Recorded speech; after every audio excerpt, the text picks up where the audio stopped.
7 tahun berpacaran, 3 tahun menikah. Semua itu hancur berkeping-keping hanya karena selembar foto yang lebih kecil dari telapak tangan. Malam itu mungkin adalah skenario yang telah dirancang takdir untuk hidupku. Aku tidak menangis, tidak berteriak, tidak juga mengamuk. Aku hanya melakukan satu hal dengan tenang. Bahkan jika kuingat kembali sekarang, aku sendiri tidak mengerti bagaimana aku bisa begitu tabah. Alunan musik merdu dari restoran termewah di kawasan SCBD Jakarta masih terngiang di telingaku. Aroma anggur terbaik dan cita rasa steak yang baru saja kumakan seolah masih tersisa di ujung lidah. Aku duduk di kursi penumpang, menyandarkan kepalaku dengan lembut di jendela mobil, menatap lampu-lampu jalan yang berlalu secepat kilat. Di sampingku, suamiku yang kucintai lebih dari nyawaku sendiri, Bramantyo Hadi, memegang kemudi. Satu tangannya di atas setir. Tangan yang lain menggenggam tanganku dengan lembut, jari jemarinya bertautan dengan jariku. Kehangatan dari tangannya terasa begitu akrab dan menenangkan. "Lelah?" tanyanya sambil menoleh. Suaranya, seperti biasa, rendah dan penuh kasih. "Kamu cantik sekali hari ini, Andini." Aku tersenyum puas dari lubuk hatiku. "Aku bahagia sekali, terima kasih untuk semuanya, Mas.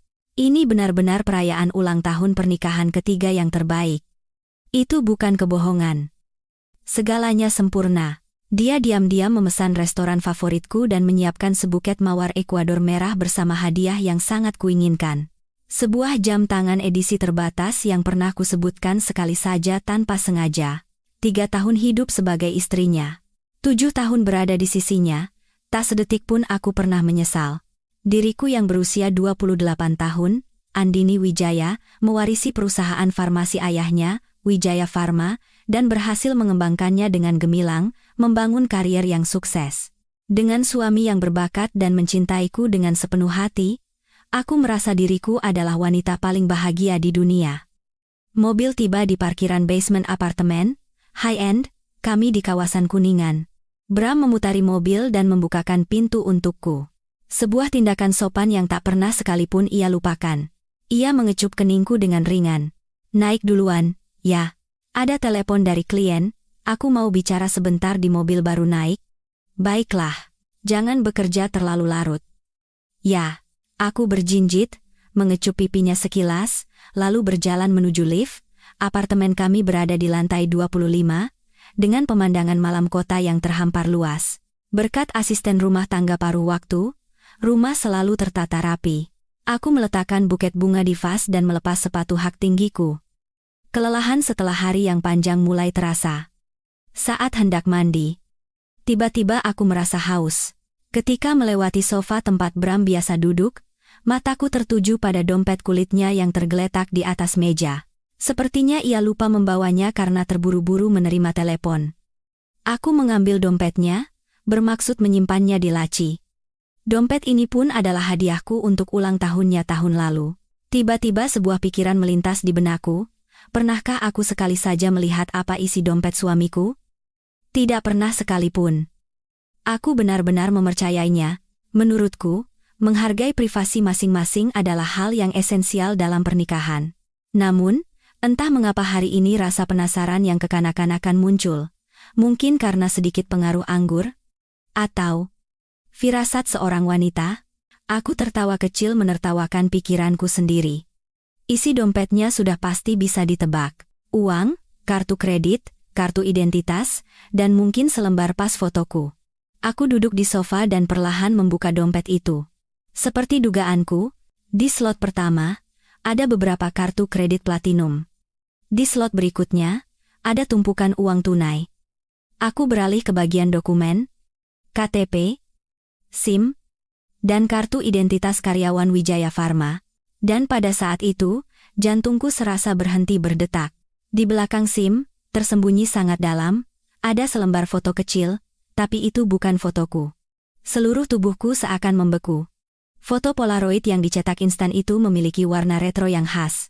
Di dalam foto, Bramantyo berada di sebuah kamar hotel yang asing. Ia bertelanjang dada, memamerkan tubuh atletisnya yang selalu kukagumi. Ia sedang tersenyum. Senyum yang begitu cerah dan bahagia.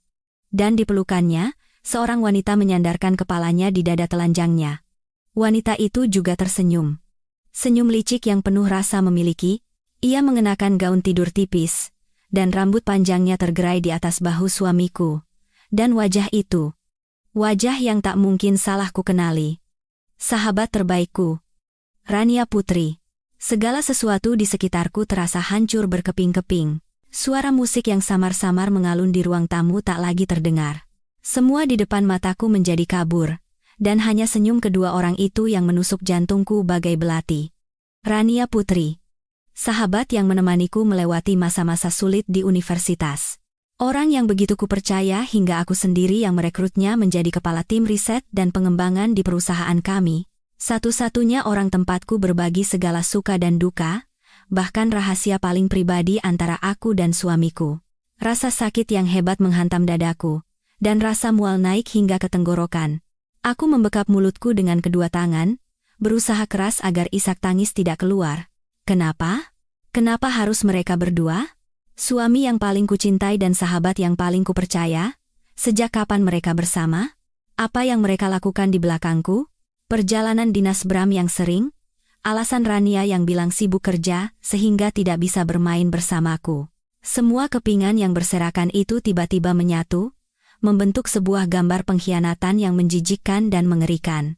Aku melihat foto itu lagi, mereka terlihat sangat bahagia. Pasangan yang benar-benar serasi. Senyum Bram saat berada di samping Rania adalah jenis senyum yang sudah sangat lama tidak kulihat. Apakah cintanya padaku sudah lama mati, dan yang tersisa hanyalah kemunafikan, dan di mata mereka? Apakah aku hanyalah seorang wanita bodoh dan menyedihkan yang menjadi batu loncatan untuk status dan uang mereka? Setetes air mata panas mengalir di pipiku. Lalu 2 tetes, 3 tetes. Tapi hanya itu. Guncangan dan rasa sakit yang luar biasa berlalu dalam sekejap, digantikan oleh hawa dingin mengerikan yang merasuki seluruh tubuhku. Aku tidak berteriak, tidak juga menghancurkan barang.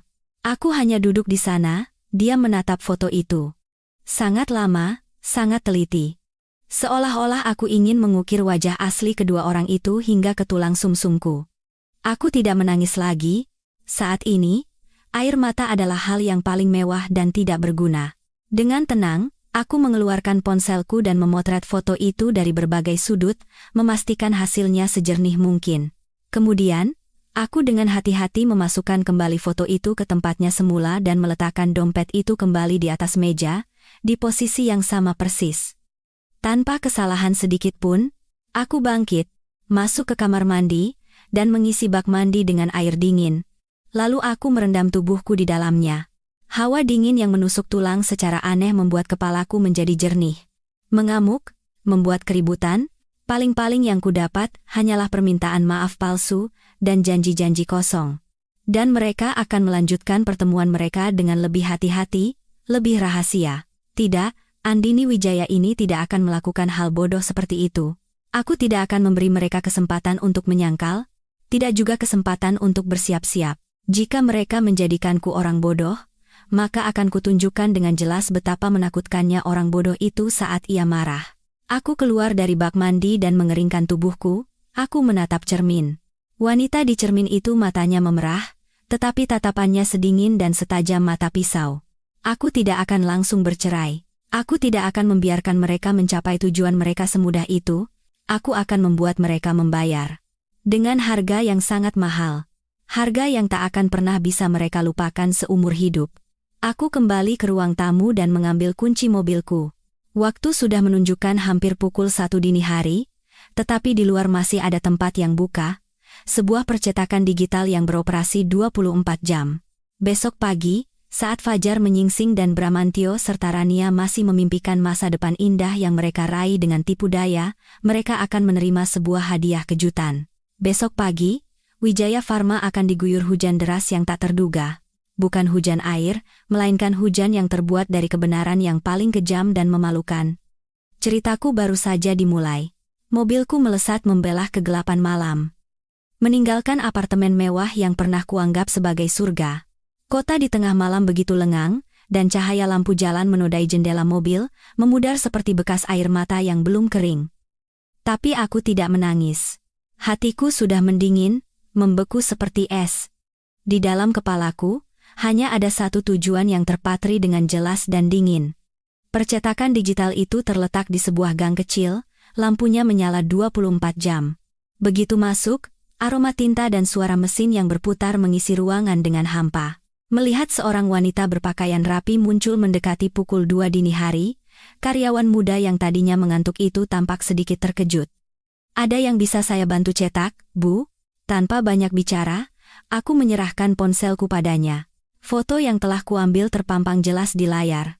Wajah bahagia suamiku dan sahabatku. "Dengan foto ini, tolong cetak berwarna sebanyak 500 lembar di atas kertas foto kualitas terbaik." Karyawan itu membelalakan matanya menatapku, lalu mengalihkan pandangannya ke foto itu. Di matanya, tersirat sedikit rasa kasihan dan penasaran. Mungkin ia ingin tahu cerita apa di balik permintaan aneh ini, tapi itu bukan urusannya. Ia hanya mengangguk tanpa kata, menerima file foto itu, dan mulai bekerja. Aku duduk di kursi plastik dingin di sudut, memandangi mesin cetak industri yang berputar tanpa henti. Foto-foto itu dicetak satu persatu dengan keteraturan yang kejam. Wajah kedua orang itu, senyum mereka, keintiman mereka, diduplikasi ratusan kali, memenuhi sebuah meja besar. Setiap kali selembar foto tercetak, hatiku menjadi sedikit lebih dingin, rasa sakit itu masih ada. Samar-samar seperti luka bakar yang dalam. Tapi itu tidak lagi bisa menghancurkanku. Ia kini telah berubah menjadi sesuatu yang lain, menjadi kekuatan yang gelap dan tanpa ampun. Aku membayar sejumlah uang yang tidak sedikit untuk 500 lembar foto kualitas terbaik. Tanpa ragu sedikit pun. Malam ini adalah investasi paling berharga bagiku. Karyawan itu dengan hati-hati memasukkan tumpukan foto yang telah dicetak ke dalam sebuah kotak kardus besar. Saat membawa kotak itu ke mobil, aku merasa seperti sedang memeluk sebuah guci abu dari cinta dan kepercayaan yang telah kurawat dengan sepenuh hati, dan dari 3 tahun kehidupan pernikahanku. Malam itu, aku tidak pulang. Aku mengemudikan mobil ke sebuah hotel dekat kantor dan memesan 1 kamar. Aku tidak bisa tidur. Aku meletakkan kotak kardus di atas meja dan mengeluarkan selembar foto. Di bawah cahaya remang kamar hotel, senyum Bramantio dan Rania tampak semakin menyilaukan, semakin palsu. Apa salahku? Apakah aku kurang? Apakah aku tidak cukup mencintainya? Apakah aku tidak cukup mempercayainya? Tidak. Aku tidak melakukan kesalahan apapun. Merekalah yang bersalah, merekalah yang berkhianat. Aku duduk di dekat jendela, memandang ke bawah ke jalanan yang sepi. Dulu aku berpikir, jika suatu saat aku mengetahui hal seperti ini, aku akan menjadi gila, akan menangis histeris dan mendatangi mereka untuk mengakhiri segalanya. Tapi tidak, ketenanganku saat ini bahkan membuat diriku sendiri takut. Mungkin jika rasa sakit telah melampaui batas tertentu, air mata tidak akan mengalir lagi, dan hati tidak akan merasakan sakit lagi. Sebagai gantinya, yang tersisa hanyalah kekosongan dan satu-satunya hasrat untuk mendapatkan kembali keadilan. Aku melihat jam. Pukul 4 pagi, pukul 5. Saat sinar matahari pertama mulai menyusup melalui jendela, aku bangkit dari tempat dudukku. Aku berganti pakaian dengan busana kantor berwarna hitam dan merias wajah dengan cermat untuk menyembunyikan jejak semalaman tidak tidur. Aku menatap diriku di cermin. Seorang Andini Wijaya yang sama sekali berbeda. Wajahnya sama, tetapi dari sorot matanya, aura lembut dan jernih kemarin telah lenyap, yang ada hanyalah tatapan setajam dan sedingin mata pisau. Tepat pukul 06.30, aku mengemudikan mobil ke Wijaya Pharma. Gedung 30 lantai yang menjulang tinggi di jantung kota itu adalah buah kerja keras seumur hidup ayahku, dan sekarang, tempat itu adalah medan perangku. Pada jam ini, hanya ada beberapa staf kebersihan dan tim keamanan di kantor. Mereka semua tahu bahwa aku adalah direktur utama, pemilik tempat ini, jadi mereka hanya menunduk memberi hormat tanpa banyak bertanya. Aku memeluk kotak kardus itu dan melangkah masuk ke lobi utama. Lobi perusahaan dirancang dengan mewah, dengan lantai marmer yang berkilauan dan sebuah air mancur kecil di tengahnya. Ini adalah wajah Wijaya Pharma, tempat pertama yang dipijak oleh semua karyawan dan mitra. Aku meletakkan kotak itu dan menarik napas dalam-dalam. Lalu, aku membukanya. Aku tidak melempar atau meletakkan foto-foto itu. Dengan kedua tangan, aku meraup tumpukan foto itu dan menghamburkannya ke udara dengan sekuat tenaga di bawah langit-langit tengah gedung. Ratusan lembar foto berputar-putar seperti kupu-kupu beracun, lalu turun dengan lembut. Foto-foto itu bertebaran ke segala arah, menutupi lantai marmer, jatuh ke dalam air mancur, dan mendarat di atas sofa tunggu berlapis kulit. Lobi utama yang megah itu dalam sekejap berubah menjadi galeri pameran pengkhianatan. Aku berdiri di tengah hujan foto itu, mengagumi karyaku dalam diam. Wajah Bramantio dan Rania tersenyum tanpa malu di setiap sudut ruang mewah ini. Sebuah getaran dingin yang membahagiakan mengalir di tulang punggungku. Ini hanyalah babak pembuka. Setelah selesai, aku pergi tanpa menoleh ke belakang. Dengan tenang, aku naik lift eksekutif menuju kantorku di lantai paling atas. Kantorku memiliki dinding kaca besar yang memungkinkan pemandangan lobi utama terlihat jelas. Ini adalah bentengku. Tempat di mana aku bisa mengamati segalanya tanpa diketahui siapapun. Aku menyeduh secangkir kopi hitam tanpa gula dan berdiri di dekat jendela, menunggu. Pukul 07.30, karyawan mulai berdatangan. Orang pertama yang masuk ke lobi adalah seorang karyawan magang yang masih muda. Ia membelalakan matanya melihat pemandangan di depannya dan membeku. Ia membungkuk, mengambil selembar foto, dan aku melihat warna wajahnya berubah. Ia buru-buru menjatuhkan foto itu seolah menyentuh sesuatu yang panas, lalu orang kedua, ketiga masuk. Keheranan awal dengan cepat berubah menjadi bisik-bisik yang ramai, orang-orang mulai berkumpul. Mereka memungut foto, menunjuk-nunjuk, dan berbisik satu sama lain. Ponsel dikeluarkan, foto-foto mulai diabadikan, dan mungkin sedang menyebar ke berbagai grup WhatsApp perusahaan. Badai gosip mulai menyebar dengan kecepatan yang tak terkendali. Kepala Divisi Pemasaran dan Kepala Tim R&D, dua orang berbakat dan berwibawa yang menjadi panutan di seluruh perusahaan, ternyata menjalin hubungan terlarang di belakang punggung Direktur Utama wanita yang dihormati. Drama ini menjadi semakin menarik. Aku menyesap kopiku. Rasa pahit menyebar di mulutku. Aku masih menunggu. Menunggu kedua aktor utamaku muncul. Dan akhirnya, aku melihatnya. Mercedes hitam Bramantio yang familiar memasuki area parkir VIP. Pintu mobil terbuka, dan ia turun dengan setelan jasnya yang selalu elegan, tampak berwibawa. Tapi tepat di belakangnya, sebuah Mazda putih berhenti sejajar. Rania turun dari mobil itu. Hari ini, ia mengenakan gaun merah yang memeluk tubuh, membuatnya terlihat sangat memikat. Mereka datang bekerja bersama. Mereka berbincang beberapa patah kata di parkiran. Tertawa riang. Sama sekali tidak tahu badai apa yang menanti mereka hanya beberapa langkah di depan. Mereka berjalan berdampingan menuju pintu utama. Dramaku telah siap menyambut penonton kehormatannya, dan aku sangat ingin tahu akting seperti apa yang akan mereka lanjutkan setelah melewati pintu itu. Dari balik kaca kantor di lantai 30, aku bisa melihat setiap gerak-gerik mereka dengan jelas. Bramantio dan Rania berjalan berdampingan. Mereka menjaga jarak yang wajar, cukup untuk terlihat seperti rekan kerja biasa.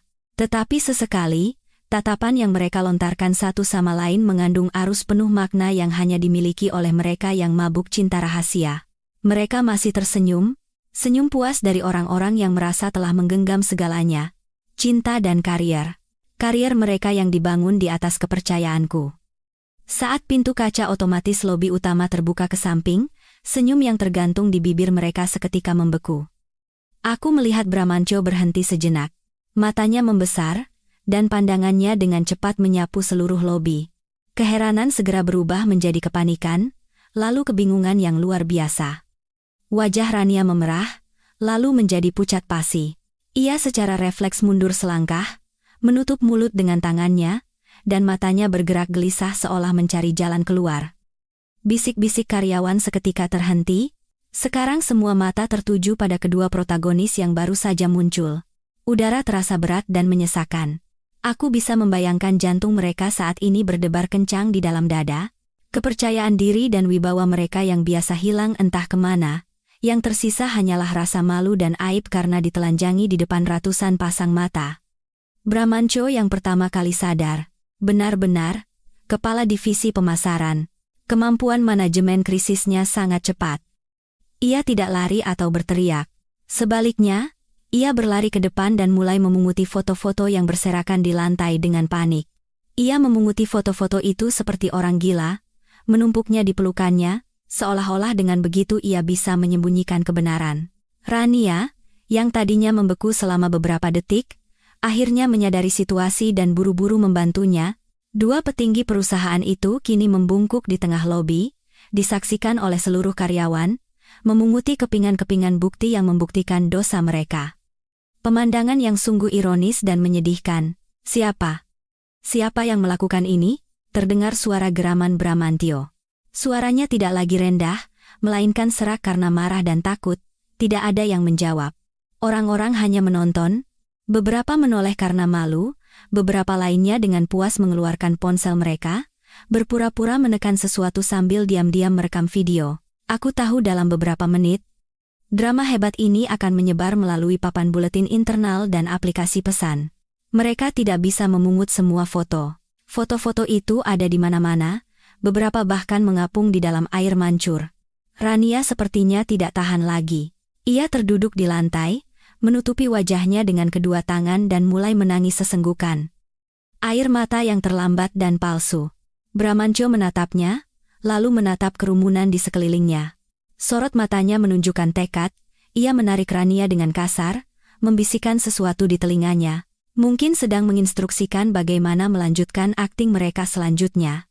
Lalu ia mengangkat kepala, menatap lurus ke kerumunan, dan dengan suara yang berusaha ditenangkan, berkata, "Semuanya tenang. Ini kesalahpahaman.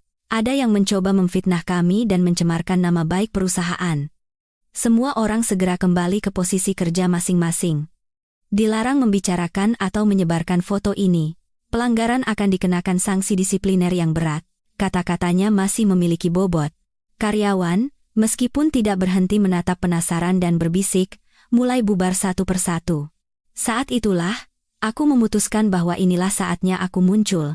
Pintu lift eksekutif perlahan terbuka. Aku, masih dengan gaun hitamku, berjalan keluar dengan wajah tanpa ekspresi. Kemunculanku sekali lagi menghentikan semua gerakan di lobi. Semua orang, termasuk Bramantio dan Rania, menoleh ke arahku. Untuk sesaat, mataku dan mata Bramantio bertemu. Di matanya, aku melihat ketakutan yang luar biasa, rasa bersalah, dan secercah permohonan. Bibirnya bergetar, mencoba mengatakan sesuatu, tetapi tidak ada suara yang keluar. Aku tidak menatapnya. Aku juga tidak menatap Rania. Aku hanya berjalan perlahan ke depan, melewati foto-foto yang masih berserakan di lantai. Aku membungkuk dan mengambil selembar foto. Foto itu tercetak dengan sangat jelas dan indah. Aku menatapnya sejenak, lalu mengangkat kepala menatap Bramantio. "Ini, apa yang terjadi?" Suaraku bergetar hebat. Dua kata apa yang terdengar begitu rapuh, seolah akan hancur. Dan kemudian, aku melakukan sesuatu yang tidak diduga oleh siapapun. Aku perlahan berlutut. Foto itu jatuh dari tanganku. Seluruh tubuhku lemas dan jatuh ke depan. "Andini!"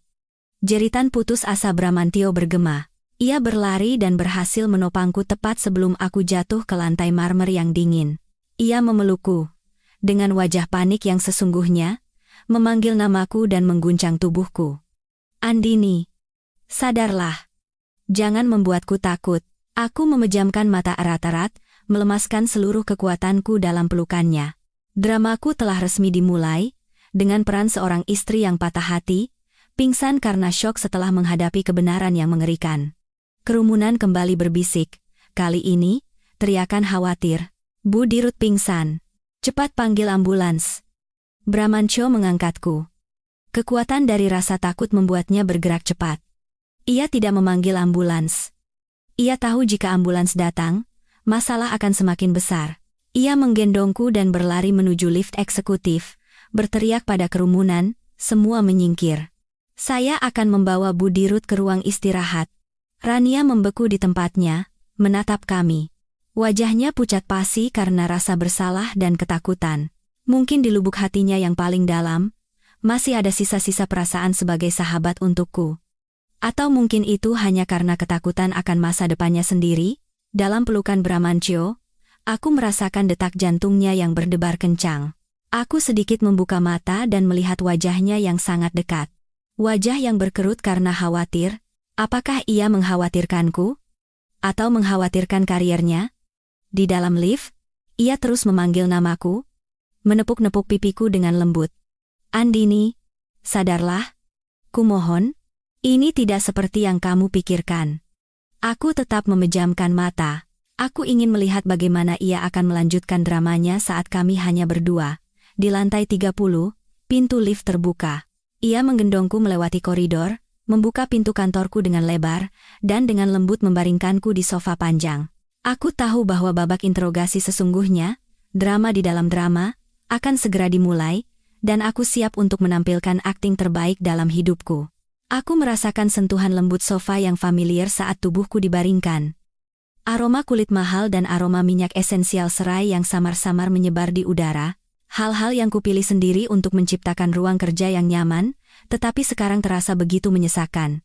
Aku masih memejamkan mata erat-erat, menggetarkan bulu mataku dengan halus untuk menyempurnakan peranku sebagai seorang wanita yang baru saja sadar dari keterkejutan.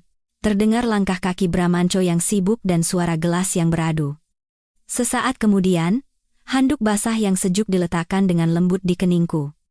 "Andini, sudah sadar? Minumlah air hangat ini," suaranya bergema di telingaku. Penuh dengan kekhawatiran dan rasa bersalah, aku perlahan membuka mata. Dengan tatapan kosong dan kabur, aku menatapnya, lalu melihat sekeliling ruangan seolah-olah aku tidak mengerti apa yang baru saja terjadi. "Mas Bram, apa yang terjadi? Apa yang terjadi tadi?" Aku tidak ingat apa-apa. Bramantyo menghela napas lega. Mungkin ia berpikir bahwa karena syok, aku melupakan segalanya untuk sementara. Ia buru-buru membantuku duduk dan mendekatkan gelas air ke bibirku. "Tidak ada apa-apa.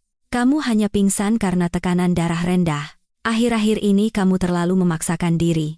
Ia berusaha menutupi kebenaran, kebohongan yang tak tahu malu. Aku minum seteguk air. Lalu, pandanganku tanpa sengaja berhenti pada selembar foto yang tergeletak di lantai dekat kaki meja kerjaku. Foto yang sengaja kujatuhkan dari tanganku saat aku pingsan. Wajahku memucat, seolah-olah ingatanku kembali. Aku menunjuk foto itu dengan jari, suaraku bergetar. Foto itu. Bramantyo mengikuti arah jari telunjukku dan terkejut. Warna wajahnya berubah. Ia tahu bahwa ia tidak bisa lagi menyembunyikannya. Drama babak kedua dimulai. Ia dengan sigap berlutut di samping sofa dan memegang kedua tanganku. Wajahnya yang biasanya tampan dan elegan kini berkerut karena sakit dan penyesalan. "Andini, maafkan aku. Aku benar-benar minta maaf. Ini tidak seperti yang kamu pikirkan. Tolong, dengarkan penjelasanku." Aku hanya menatapnya tanpa kata. Dengan mata berkaca-kaca yang penuh dengan luka dan kebingungan, aku ingin melihat cerita apa yang akan ia karang. "Wanita itu, Rania. Dia yang menjebakku," katanya dengan suara penuh amarah. Waktu itu ada acara makan malam perusahaan, dan aku minum agak banyak. Dia bilang ada hal penting yang harus didiskusikan tentang proyek baru, lalu membawaku ke kamar hotel tempatnya menginap. Aku terlalu mabuk, aku tidak tahu apa-apa. Saat aku sadar, semuanya sudah terjadi, dan foto ini juga dia yang diam-diam mengambilnya untuk mengancamku. Dia iri dengan kebahagiaan kita. Dia ingin menghancurkan rumah tangga kita. Cerita yang sempurna. Korbannya adalah dia. Suami yang lugu itu telah menjadi korban rekan kerja yang licik dan ambisius. Dan semua kesalahan dilimpahkan pada Rania. Dan dia, karena begitu mencintai istrinya dan takut aku akan terluka, diam-diam menanggung semuanya sendirian. Betapa mulia, betapa mengagumkan. Jika ini adalah diriku yang kemarin, mungkin aku akan percaya. Tapi aku yang malam ini telah mendengar percakapan teleponnya, hanya bisa tertawa dalam hati. Kemampuan aktingnya benar-benar luar biasa. Tidak kalah dengan pemenang penghargaan aktor terbaik. Aku mulai menangis, air mata mengalir di pipiku saat menatapnya. Benarkah? Rania. Bagaimana bisa Rania melakukan itu padaku? Aku terisak dan menyandarkan kepalaku di bahunya. Aktingku sebagai istri yang patah hati dan naif juga tidak buruk. Bramantyo berpikir bahwa aku hampir percaya, buru-buru memelukku erat-erat dan berkata dengan suara yang lebih mendesak, "Aku yang salah. Aku yang salah karena menyembunyikannya darimu. Aku melakukannya karena takut kamu akan terluka dan kesehatanmu terganggu. Aku berencana menyelesaikan masalah dengan wanita itu secara tuntas baru memberitahumu. Aku tidak tahu dia akan bertindak sekeji ini. Andini, bisakah kamu memaafkanku? Aku bersumpah.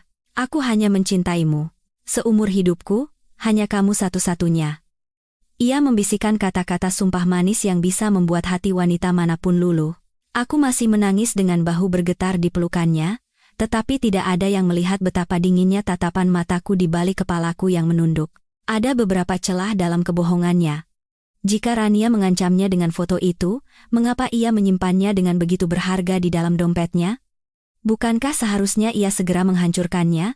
Dan jika ia mabuk dan tidak tahu apa-apa, mengapa senyum di foto itu terlihat begitu cerah dan bahagia? Tapi aku tidak menunjukkannya. Drama harus terus berlanjut. Setelah menangis cukup lama, aku mengangkat kepala dan menatapnya dengan mata yang memerah. Benarkah? Kamu tidak membohongiku? Kan? Aku bersumpah. Aku bersumpah demi nyawaku. Lalu bagaimana dengan Rania? Bagaimana aku harus menghadapinya sekarang? Kamu tidak perlu melakukan apa-apa, kata Bramantio dengan tegas. Biar aku yang urus. Besok juga, aku akan menyuruh wanita itu menulis surat pengunduran diri dan mengusirnya dari perusahaan ini. Aku tidak akan memberinya kesempatan lagi untuk menyakitimu. Segalanya diselesaikan dengan rapi. Rania akan menjadi kambing hitam, menanggung semua kesalahan dan menghilang. Dia akan kembali menjadi suami yang sempurna, dan aku, sebagai istri yang malang, akan kembali hidup dalam kebahagiaan palsu. Rencana manajemen krisis yang begitu sempurna. Aku terdiam sejenak, berpura-pura mengalami konflik batin yang hebat. Akhirnya, aku menghela napas panjang dan mengangkat tangan untuk menyeka air mata. Baiklah. Kali ini, aku akan mempercayaimu. Tapi berjanjilah, ini yang pertama dan terakhir. Bramantio seolah-olah baru saja meraih pelampung penyelamat, wajahnya berseri-seri karena gembira. Ia memelukku erat-erat dan berulang kali mengucapkan terima kasih. Terima kasih, sayang. Terima kasih karena telah mempercayaiku, aku janji.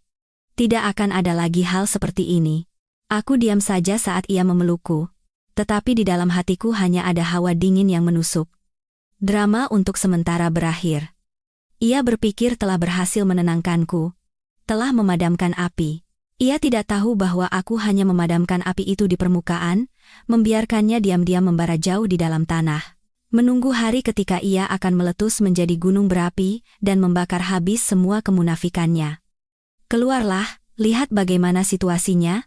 Aku mendorongnya dengan lembut, orang-orang di luar pasti sangat khawatir. Aku ingin istirahat sendiri sebentar. Bramantio mengangguk berulang kali. Iya, istirahatlah yang cukup. Aku akan keluar dan menyelesaikan semuanya. Ia buru-buru berdiri, dan sebelum pergi, ia tidak lupa mengecup keningku. Ciuman itu terasa sedingin dan semual ciuman Yudas. Begitu pintu kantor tertutup, senyum lemah di bibirku langsung lenyap. Aku duduk tegak. Tatapanku menajam. Drama barusan telah menunjukkan satu hal dengan jelas padaku. Suamiku bukan hanya seorang pengkhianat. Ia juga seorang ahli kebohongan, seekor rubah tua yang licik. Dan Rania, ia jelas bukan sekadar korban yang dikambing hitamkan. Napas mereka begitu serasi. Aku sadar bahwa untuk menelanjangi wajah asli mereka, aku tidak bisa hanya mengandalkan selembar foto. Aku butuh lebih banyak bukti yang telak dan tak terbantahkan, yang tidak akan pernah bisa mereka sangkal. Setelah Bramantio pergi, aku tidak membiarkan diriku menjadi lemah sedetik pun. Aku bangkit, berjalan ke minibar di dalam kantor dan menuang segelas air mineral. Aku harus lebih tenang dari sebelumnya. Skenario yang baru saja ia mainkan benar-benar sempurna. Tanpa celah, ia melimpahkan semua kesalahan pada Rania, berjanji akan menghukumnya, dan dengan demikian berhasil mendapatkan kembali kepercayaanku. Selembar foto saja paling-paling hanya akan membuat keributan, mempermalukannya, dan membuat Rania mengundurkan diri. Tapi setelah itu, mereka akan mencari cara untuk bertemu lagi secara diam-diam, dan aku akan dicap sebagai istri pencemburu yang tidak bisa menjaga martabat suaminya. Tidak. Aku menginginkan lebih dari itu. Aku menginginkan pukulan telak yang akan meruntuhkan segalanya, sehingga mereka tidak akan pernah bisa bangkit lagi. Aku duduk di mejaku dan menyalakan komputer. Aku harus berpikir. Aku harus merencanakan. Bramantio dan Rania bukan orang bodoh. Mereka cerdas, licik, dan sangat berhati-hati. Untuk menangkap basah mereka, aku tidak bisa bertindak gegabah. Aku harus bersabar, memasang perangkap yang sangat rumit, dan menunggu mangsa masuk dengan sendirinya. Aku teringat kata-katanya. Ia bilang akan mengurus Rania, membuatnya mengundurkan diri. Apakah ia benar-benar akan melakukannya? Atau itu juga bagian dari drama? Jika ia benar-benar melakukannya, itu berarti ia siap mengorbankan satu bidak untuk melindungi dirinya sendiri. Tetapi jika mereka memiliki konspirasi yang lebih besar, mereka tidak akan pernah memutuskan kontak semudah itu. Kalau begitu, mereka akan mencari cara untuk saling menghubungi, untuk membahas langkah selanjutnya. Dan itulah kelemahan mereka. Sebuah ide melintas di benakku. Aku harus mendengar apa yang mereka bicarakan satu sama lain saat aku tidak ada. Kamera? Terlalu berisiko. Bramantio sangat jeli. Ia akan segera menyadarinya. Harus sesuatu yang sangat kecil, sangat alami, sesuatu yang tidak akan pernah ia curigai. Pandanganku berhenti pada kotak hadiah di atas meja. Jam tangan mahal yang ia berikan padaku tadi malam. Hadiah? Benar. Itulah kuncinya. Aku juga akan membalas hadiahnya. Sebuah hadiah yang sangat istimewa. Aku membuka browser web dan mulai mencari. Di kotak pencarian, aku mengetikkan kata kunci seperti alat perekam mini tersembunyi, pena perekam tersamar. Ribuan hasil muncul. Meskipun teknologi saat itu belum secanggih sekarang, sudah ada peralatan yang sangat canggih. Aku menelusuri puluhan situs web, membandingkan fitur, desain, dan tingkat kerahasiaan. Akhirnya, pandanganku berhenti pada satu produk. Sebuah pena Montblanc. Merek yang sangat disukai Bramantio. Tampilannya tidak berbeda dengan pena mewah biasa, elegan dan berkelas, tetapi di dalamnya tertanam sebuah chip perekam miniatur. Memorinya bisa merekam terus-menerus selama 72 jam, dan kualitas suaranya sangat baik, sempurna. Inilah yang kucari. Aku segera menghubungi pemasok, sebuah perusahaan peralatan keamanan profesional. Aku berbohong, mengatakan bahwa aku seorang jurnalis yang membutuhkan peralatan untuk liputan investigasi, dan meminta pengiriman yang secepat dan serahasia mungkin. Aku bahkan tidak ragu membayar biaya tambahan yang cukup besar untuk memastikan permintaanku terpenuhi pagi ini juga. Segalanya berjalan lancar. Sekitar tengah hari, seorang kurir berpakaian sipil mengantarkan sebuah kotak yang dikemas dengan rapi. Di dalamnya ada pena Montblanc yang berkilauan dan buku panduan yang detail. Aku membaca panduan itu dengan saksama, mempelajari cara menyalakan dan mematikan rekaman, serta cara menyalin data. Pengoperasiannya sangat sederhana, hanya dengan memutar sedikit ujung pena. Aku mengisi penuh baterainya dan bersiap sepenuhnya untuk drama babak berikutnya. Sore itu, aku menelepon Bramantio. Suaraku masih terdengar lemah, dengan nada sedikit merajuk. Mas. Hatiku masih tidak enak. Di seberang telepon, Bramantio buru-buru menenangkanku. Aku tahu kamu masih marah padaku. Lebih baik kamu memaki dan memukulku. Jangan diam saja seperti ini. Aku tidak marah, aku hanya sangat kecewa pada Rania. Aku tidak pernah menyangka dia orang seperti itu, kataku dengan suara tercekat, dan hadiah ulang tahun yang sudah kusiapkan untukmu. Aku belum memberikannya. Aku meninggalkannya di kantor, datanglah dan ambil. Hadiah apa sekarang? Asalkan kamu baik-baik saja. Aku sudah cukup. Tidak bisa, kataku dengan tegas. Ini adalah isi hatiku. Sesuatu yang sudah kusiapkan sejak lama. Kamu harus menerimanya, agar aku bisa merasa bahwa aku masih dicintai olehmu. Kata-kataku sepertinya menyentuh harga dirinya. Seorang pria yang baru saja berbuat salah pasti tidak akan menolak tindakan yang menunjukkan pengampunan dari istrinya. Baiklah, aku akan segera ke sana. Tetap di situ, jangan kemana-mana, dan istirahatlah yang cukup. Aku menutup telepon. Senyum dingin tersungging di bibirku. Ikan telah memakan umpannya. Aku meletakkan pena itu di dalam kotak mewahnya dan menulis sebuah kartu dengan kalimat manis. Apapun yang terjadi, kamu selamanya satu-satunya di hatiku. Aku ingin ia percaya bahwa aku telah sepenuhnya takluk, bahwa aku masih Andini yang naif dan mabuk cinta. Bramantio tiba tak lama kemudian. Ia masuk ke kantor dengan ekspresi masih merasa bersalah. Aku menyerahkan kotak hadiah itu padanya. Saat ia membuka kotak dan melihat pena itu, matanya berbinar gembira. Montblanc, cantik sekali. Terima kasih, sayang. Ia mengambil pena itu dan mengaguminya dengan senang. Maafkan aku soal kejadian pagi ini. Aku tidak cukup tenang untuk mendengarkan penjelasanmu dengan baik. Aku menundukkan kepala, memainkan peran istri yang bersalah dengan sempurna. Bramantio buru-buru memelukku. Tidak, ini salahku. Semua salahku. Jangan salahkan dirimu. Semuanya sudah baik-baik saja sekarang. Wanita itu, aku sudah mengurusnya. Rania? Bagaimana? Aku mengangkat kepala dan bertanya dengan ekspresi polos. Aku memanggilnya dan bicara terus terang. Dia juga mengakui semuanya dan sudah menulis surat pengunduran diri. Mulai besok pagi, dia tidak akan muncul lagi di perusahaan ini, katanya dengan tegas. Secepat itu dia mengundurkan diri.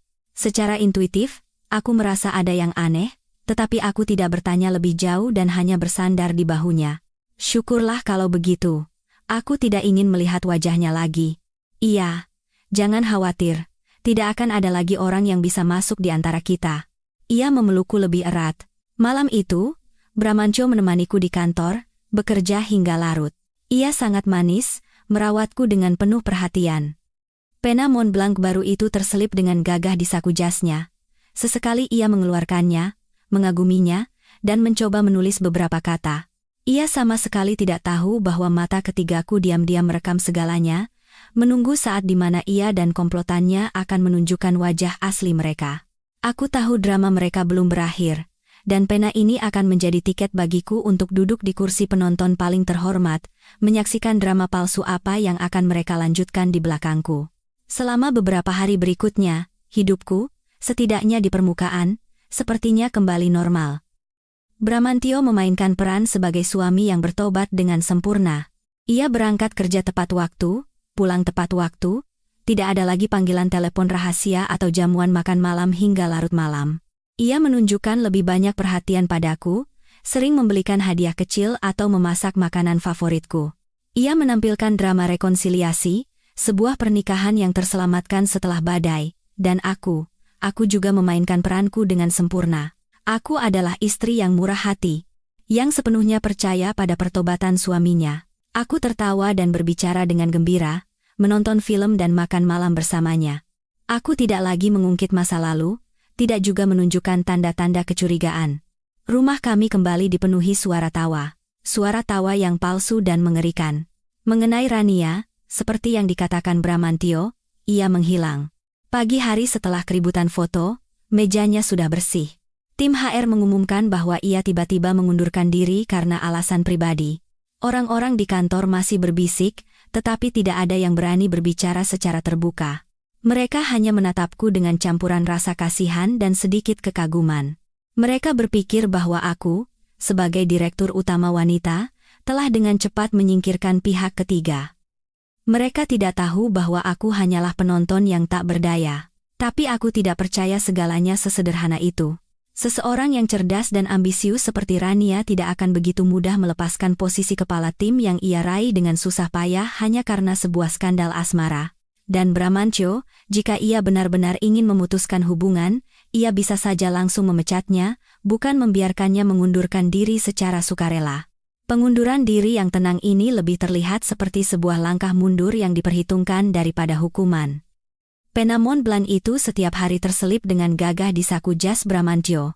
Ia sangat menyukainya, menganggapnya sebagai simbol kekuasaan dan tanda pengampunanku.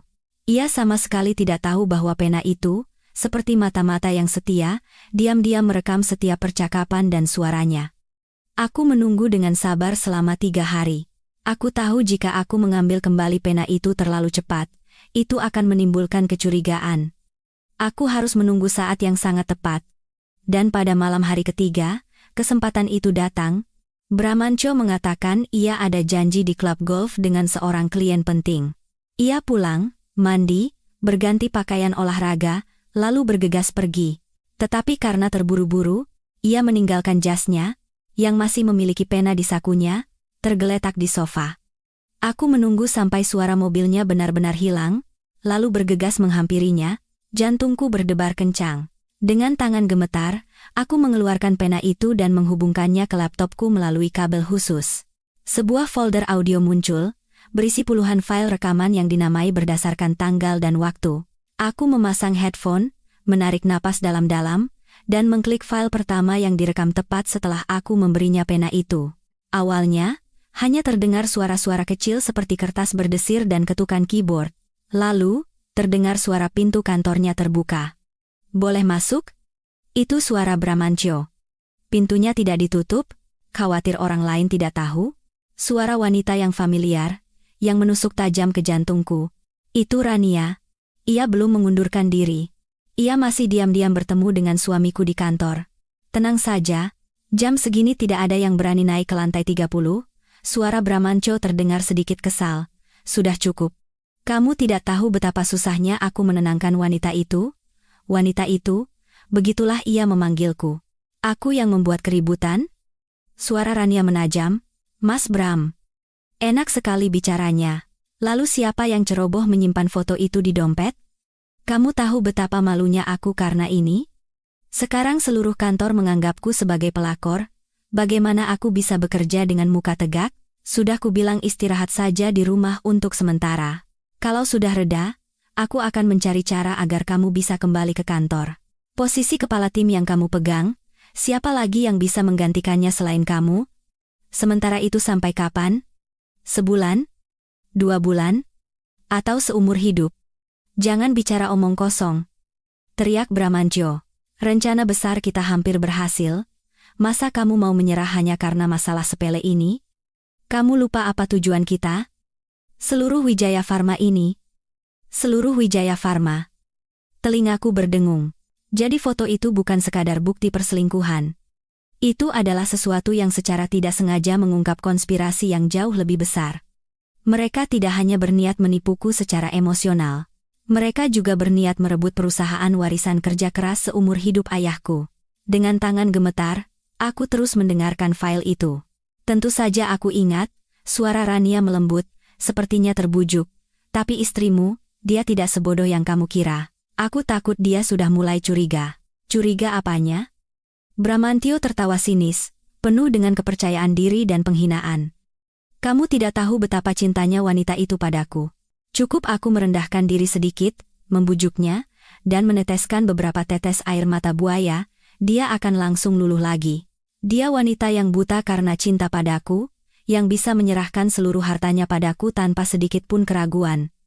Wanita lemah yang sedang jatuh cinta, justru karena itulah kita punya kesempatan. Wanita lemah, wanita yang sedang jatuh cinta. Itulah yang ia pikirkan tentangku, tentang cinta yang telah kuberikan padanya." "Jadi, apa rencana selanjutnya?" tanya Rania. "Aku akan terus memainkan peran sebagai suami yang bertobat. Pada saat yang sama, aku akan mulai mengatakan padanya bahwa kondisi perusahaan sedang sulit, bahwa tekanan yang kupikul sangat besar. Membuatnya lelah dengan manajemen, menanamkan gagasan bahwa ia harus mundur ke belakangku dan menerima perlindunganku. Lama-kelamaan, aku akan meningkatkan hak bicaraku di dewan direksi dan membujuknya untuk menyerahkan sahamnya padaku dengan dalih bahwa aku harus melindungi warisan ayahnya." Kedengarannya bagus, tapi bagaimana jika dia tidak setuju? Hening sejenak, lalu suara Bramantyo terdengar begitu dingin, hingga membuatku merinding. "Jika dia tidak setuju, kita terpaksa menggunakan rencana B." "Rencana B?" "Ya. Kecelakaan. Kecelakaan kecil. Misalnya, remblong, atau serangan jantung mendadak karena kelelahan. Kamu juga tahu kan? Andini itu jantungnya agak lemah. Cukup diberi kejutan pada saat yang tepat, semuanya akan beres. Saat itu tiba, sebagai suami yang sah, tentu saja aku akan mewarisi segalanya." Aku mencabut headphone dan melemparkannya ke atas meja. Aku tidak sanggup mendengar lebih lanjut, seluruh tubuhku gemetar hebat, bukan karena takut. Karena marah. Kemarahan yang luar biasa. Kebencian yang menusuk hingga ke tulang. Mereka tidak hanya ingin merebut hartaku, mereka bahkan ingin membunuhku. Suami yang tidur seranjang denganku, sahabat yang kupercaya dengan segenap hati, mereka adalah sepasang ular berbisa yang diam-diam merencanakan untuk mengakhiri hidupku dengan cara yang paling kejam. Kamar hotel yang mewah itu dalam sekejap terasa sedingin gua es. Aku duduk termenung dalam kegelapan.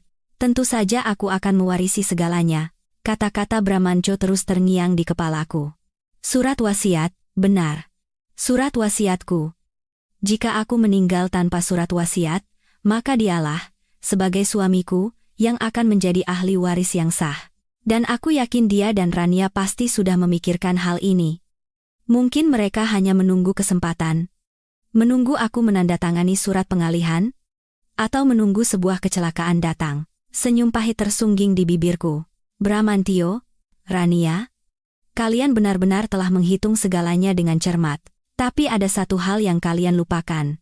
Mangsa yang sedang kalian buru ini tidak selemah dan sebodoh yang kalian kira. Aku tidak akan membiarkan kalian berhasil. Aku tidak hanya akan melindungi hartaku, tetapi juga nyawaku. Dan aku akan memastikan kalian membayar atas semua konspirasi dan perhitungan jahat yang telah kalian rancang. Tetapi untuk itu, aku tidak bisa bertindak sendiri. Aku butuh sekutu. Seseorang yang cukup cerdas, dapat dipercaya, dan cukup kuat untuk melawan mereka. Hanya satu nama yang muncul di benakku. Orang yang seharusnya ku datangi sejak awal. Setelah kemarahan dan ketakutan awal mereda, rasionalitas yang dingin mengambil alih. Aku tidak bisa hanya duduk di sini gemetaran ketakutan. Aku harus bertindak. Aku harus selangkah lebih maju dari mereka. Aku mengambil kembali alat perekam itu dan dengan hati-hati meletakkannya kembali di saku jas Bramantio, di posisi semula. Drama harus terus berlanjut, dan mata ketiga ini harus terus menjalankan misinya. Pagi-pagi keesokan harinya, aku meninggalkan hotel. Aku tidak pulang, melainkan mengemudikan mobil ke sebuah kompleks perumahan kuno di kawasan Menteng. Berbeda dengan hiruk-pikuk pusat kota yang ramai, tempat ini memancarkan suasana yang tenang dan berwibawa, dengan pohon-pohon tua yang rindang memberikan keteduhan. Aku menghentikan mobil di depan sebuah rumah bergaya kolonial berwarna putih, dikelilingi oleh pagar besi tempa yang indah. Ini adalah kediaman sekaligus kantor hukum Bapak Suryo Pranoto, pengacara Suryo Pranoto. Nama yang disegani oleh siapapun di dunia bisnis Jakarta. Ia bukan hanya pengacara ekonomi terbaik, tetapi juga sahabat karib dan rekan seperjuangan ayahku saat merintis Wijaya Pharma dari nol.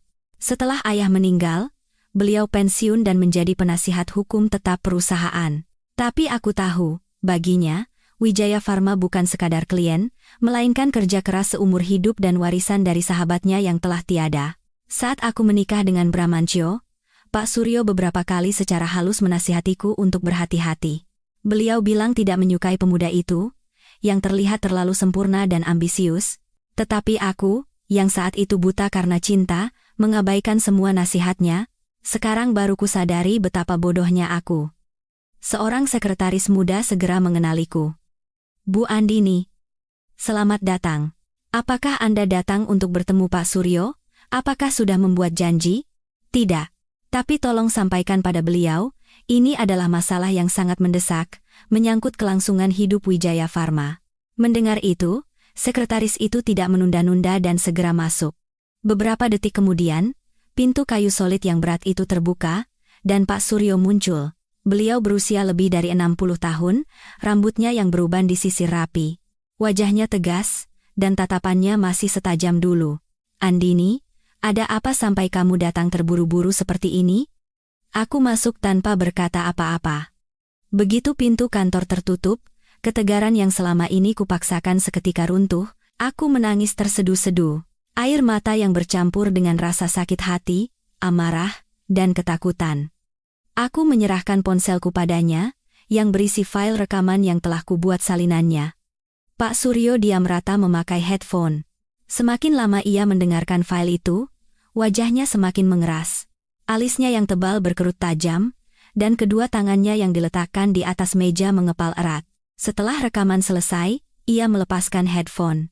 Udara di dalam kantor terasa berat, ia bangkit tanpa kata, berjalan ke jendela, dan menyalakan sebatang rokok. Kebiasaan yang hanya muncul saat ia memikirkan masalah yang sangat serius. Aku salah, suaranya rendah dan serak, seharusnya aku lebih tegas melarang pernikahan ini. Aku terlalu meremehkan kelicikan mereka. Ia berbalik dan menatapku. Di matanya tidak ada lagi celaan, melainkan rasa iba dan api kemarahan yang membara. Andini, jangan takut. Selama aku masih hidup, aku tidak akan membiarkan siapapun menyentuhmu atau merebut Wijaya Pharma. Aku berjanji padamu, dan aku bersumpah pada almarhum sahabatku, kata-katanya bagaikan obat penenang bagi hatiku yang kacau. Untuk pertama kalinya sejak mengetahui kebenaran, aku merasa tidak lagi sendirian. Aku memiliki sandaran yang kokoh. Nah, hal pertama yang harus kita lakukan sekarang adalah, ia mematikan rokoknya dan kembali ke meja. Wibawa seorang pengacara berpengalaman kembali. Melumpuhkan kartu truf mereka. Surat wasiat. Surat wasiat? Ya. Secara hukum, jika kamu mengalami kemalangan dan tidak memiliki surat wasiat, ahli waris pertama adalah suamimu, Bramantyo. Itulah alasan mereka ingin mencelakaimu. Kita harus segera membuat surat wasiat baru. Beliau menjelaskan bahwa kita akan membuat surat wasiat baru. Di dalamnya akan dinyatakan bahwa jika aku mengalami kecelakaan, seluruh hartaku dan saham Wijaya Pharma tidak akan jatuh ke tangan Bramantyo, melainkan akan disumbangkan ke sebuah yayasan amal yang ia kelola. Surat wasiat ini akan dinotariskan dan satu salinannya akan disimpan di kantor pengacara. Yang terpenting, tegasnya, kita harus menemukan cara agar keberadaan surat wasiat ini secara tidak sengaja diketahui oleh Bramantyo. Begitu ia tahu bahwa ia tidak akan mewarisi sepeser pun bahkan jika kamu meninggal, rencana kecelakaannya menjadi tidak berguna. Ia akan terpaksa kembali ke rencana A, yaitu membujukmu untuk mengalihkan saham. Aku mengangguk, mengerti maksudnya. Ini adalah solusi mendasar, memotong motif pembunuhan mereka dari akarnya. Setelah memastikan keselamatan nyawaku, barulah kami akan memulai serangan balik. Pak Suryo menatapku dengan tajam. Kamu bilang mereka akan mencoba menipumu untuk menandatangani surat pengalihan saham? Bagus. Kita akan membalikan skema mereka. Menjadikan perangkap yang mereka gali sebagai kuburan mereka sendiri. Sebuah rencana yang berani dan rumit mulai terbentuk. Aku akan terus memainkan peran sebagai istri yang lemah dan jatuh cinta, menunjukkan tanda-tanda semakin lelah dengan manajemen. Aku akan secara tidak sengaja menunjukkan surat wasiat baru itu pada Bramantyo, berbohong bahwa itu adalah wasiat ayahku yang terpaksa kuikuti. Ini akan membuat Bramantyo semakin yakin bahwa aku naif dan mudah dimanipulasi. Kemudian, saat ia meminta pengalihan saham, aku akan setuju. Tapi di bawah persyaratan yang kami tentukan sendiri. Di papan catur ini, kita tidak akan hanya bertahan. Kita akan menyerang secara proaktif. Pak Suryo menyimpulkan dengan suara penuh percaya diri. Kamu hanya perlu melakukan satu hal. Mainkan peranmu dengan sempurna. Sisanya, serahkan pada orang tua ini. Saat keluar dari kantor Pak Suryo, hatiku kembali mengeras. Rasa takut telah lenyap. Yang tersisa hanyalah tekad untuk menghadapi pertarungan yang akan datang dan sedikit rasa antisipasi. Bramantyo, Rania, kalian salah memilih lawan. Dalam drama ini, aku bukan hanya seorang aktris, tetapi juga sutradara yang akan menentukan akhir dari segalanya. Dalam perjalanan pulang, aku melewati sebuah toko perhiasan mewah. Aku menghentikan mobil dan masuk. Aku butuh beberapa properti untuk membuat dramaku lebih meyakinkan. Bramantyo, Rania, kalian suka kepalsuan, kan? Baik. Akan kutunjukkan pada kalian, apa itu puncak seni berakting.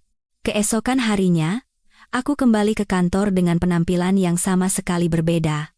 Bukan lagi busana kantor hitam yang dingin, aku memilih gaun berwarna krem yang elegan, riasan wajah yang ringan, dan rambut yang tergerai alami. Aku ingin menciptakan citra seorang wanita yang telah menemukan ketenangan setelah badai, seorang istri yang sepenuhnya memaafkan dan mempercayai suaminya. Saat memasuki kantor, aku tersenyum dan menyapa semua orang. Senyum yang lembut, tetapi juga terlihat sedikit lelah. Saat melewati kantor Rania, yang kini ditempati oleh orang lain, aku sengaja berhenti sejenak dan memasang ekspresi sedih. Aku ingin menunjukkan pada semua orang bahwa aku masih seorang yang berperasaan, yang terluka oleh pengkhianatan sahabat. Bramantyo, melihat kedatanganku, segera menghampiriku dengan ekspresi penuh kasih. Sudah datang? Kenapa tidak istirahat di rumah sehari lagi? Tidak apa-apa. Aku bosan sekali di rumah sendirian, jawabku dengan suara lemah. Lagi pula, pekerjaan di kantor begitu banyak, aku tidak bisa menyerahkan semuanya padamu. Sepanjang hari itu, aku sengaja menunjukkan sikap tidak fokus dan linglung saat bekerja. Aku terus memanggil Bramantyo ke kantorku untuk menanyakan masalah-masalah sepele, hal-hal yang dulu bisa kuputuskan sendiri dalam sekejap mata. Aku ingin ia melihat bahwa aku mulai kehilangan ketajamanku dan mulai bergantung padanya. Saat makan siang, aku menyuruh sekretarisku memesan makanan mewah dari restoran Prancis. Aku bilang aku ingin merayakan bahwa badai telah berlalu. Saat makan di kantor, aku berinisiatif menuangkan anggur untuknya. Aku menatapnya dengan mata sayu dan berkata, kejadian kali ini benar-benar membuatku takut. Aku sadar bahwa pekerjaan, uang, semua itu tidak lebih penting dari keluarga kita. Aku hanya ingin hidup biasa. Cukup ada kamu di sisiku. Bramantyo tidak bisa menyembunyikan kegembiraannya mendengar itu. Ia memegang tanganku dan berkata dengan suara terharu, Andini, aku juga berpikir begitu. Kamu sudah terlalu menderita. Seharusnya kamu hidup seperti ratu, dilindungi olehku. Tapi Wijaya Pharma adalah hasil kerja keras seumur hidup ayah, kataku dengan suara sedikit ragu. Aku tidak bisa meninggalkannya begitu saja. Tentu saja, katanya cepat, takut aku akan berubah pikiran. Bukan itu maksudku. Maksudku, kamu tetap menjadi direktur utama, tapi serahkan urusan-urusan yang memusingkan, masalah internal dan eksternal yang rumit, padaku. Kamu cukup melakukan apa yang kamu suka. Benarkah? Aku menatapnya dengan mata penuh harap. Tidak akan merepotkanmu? Merepotkan bagaimana?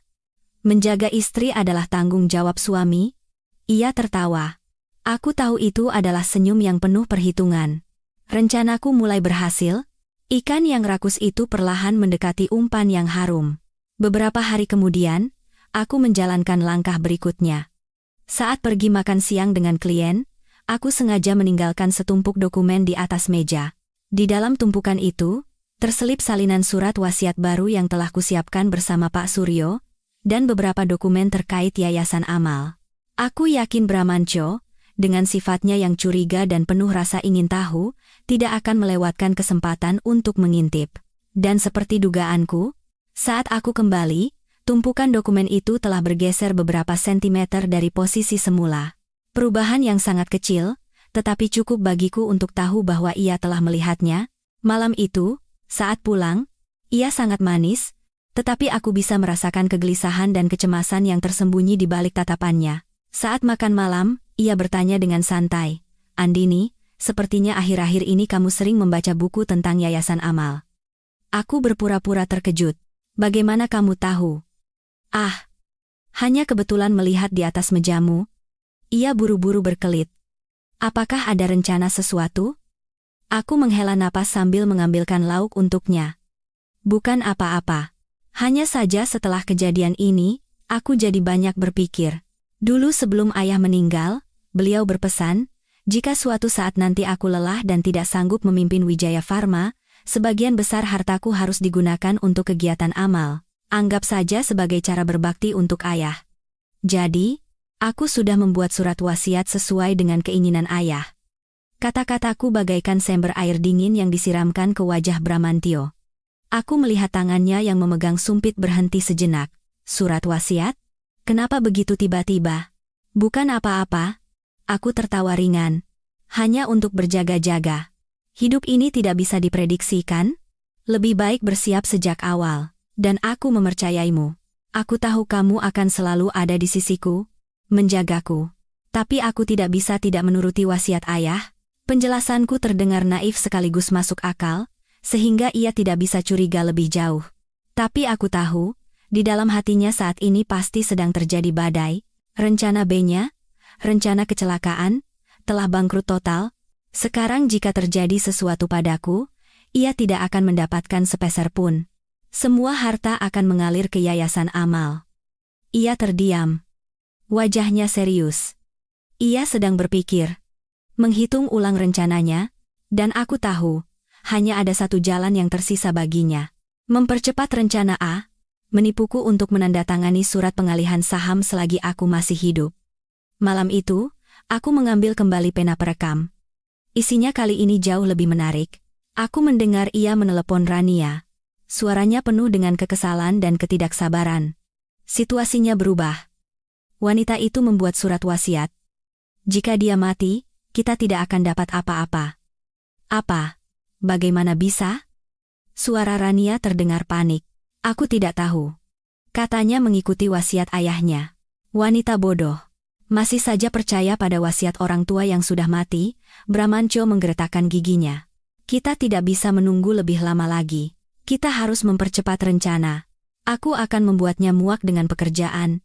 Membuatnya merasa tidak bisa menjalankan perusahaan tanpa aku. Bagaimana caranya? Tim pengembanganmu, siapkan beberapa proyek hantu.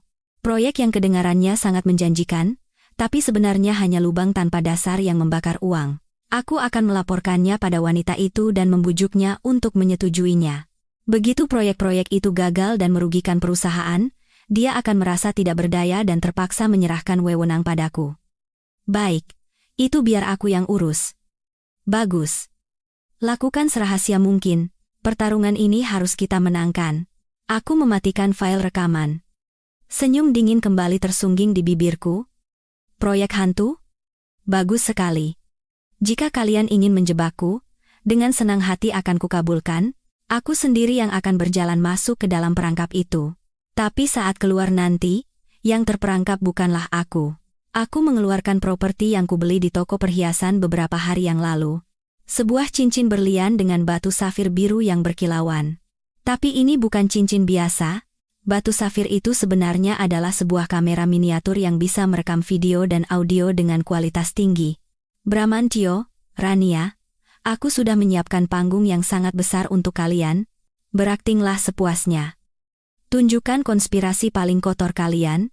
Aku akan duduk di barisan paling depan, diam-diam merekam segalanya, dan menunggu hari tirai diturunkan. Drama antara aku dan Bramantyo terus berlanjut dengan sempurna. Di depan umum, kami adalah pasangan suami istri yang harmonis, yang menjadi lebih kuat setelah melewati badai bersama. Ia mengantarku, menyiapkan makan malam romantis, dan membisikkan kata-kata manis. Aku memainkan peran sebagai istri yang secara bertahap melepaskan beban karier untuk bersandar pada bahu kokoh suaminya. Aku sering mengeluh tentang stres kerja, angka-angka keuangan yang memusingkan, dan rapat yang tak berkesudahan. Kamu benar, kataku setiap malam, bersandar di bahunya dengan suara lelah, aku sepertinya memang bukan tipe pebisnis. Aku hanya ingin menjadi wanita biasa, merawatmu di rumah. Setiap kali mendengar itu, mata Bramantyo bersinar penuh kemenangan. Ia buru-buru menghiburku. Tenang saja. Ada aku. Semua urusan perusahaan biar aku yang tangani. Kamu cukup menjadi cantik dan bahagia. Ia sama sekali tidak tahu bahwa saat aku memeluknya, cincin safir di tanganku diam-diam merekam segalanya. Setiap kata, gerak-gerik, dan ekspresinya terekam dengan jelas, dan seperti yang diperkirakan, Rania mulai beraksi. Seminggu kemudian, dalam rapat mingguan, ia yang sudah mengundurkan diri tiba-tiba muncul. Bramantyo menjelaskan bahwa proyek pengembangan produk herbal baru telah memasuki tahap krusial, dan karena Rania yang paling memahami detailnya, ia secara khusus diundang kembali sebagai konsultan proyek.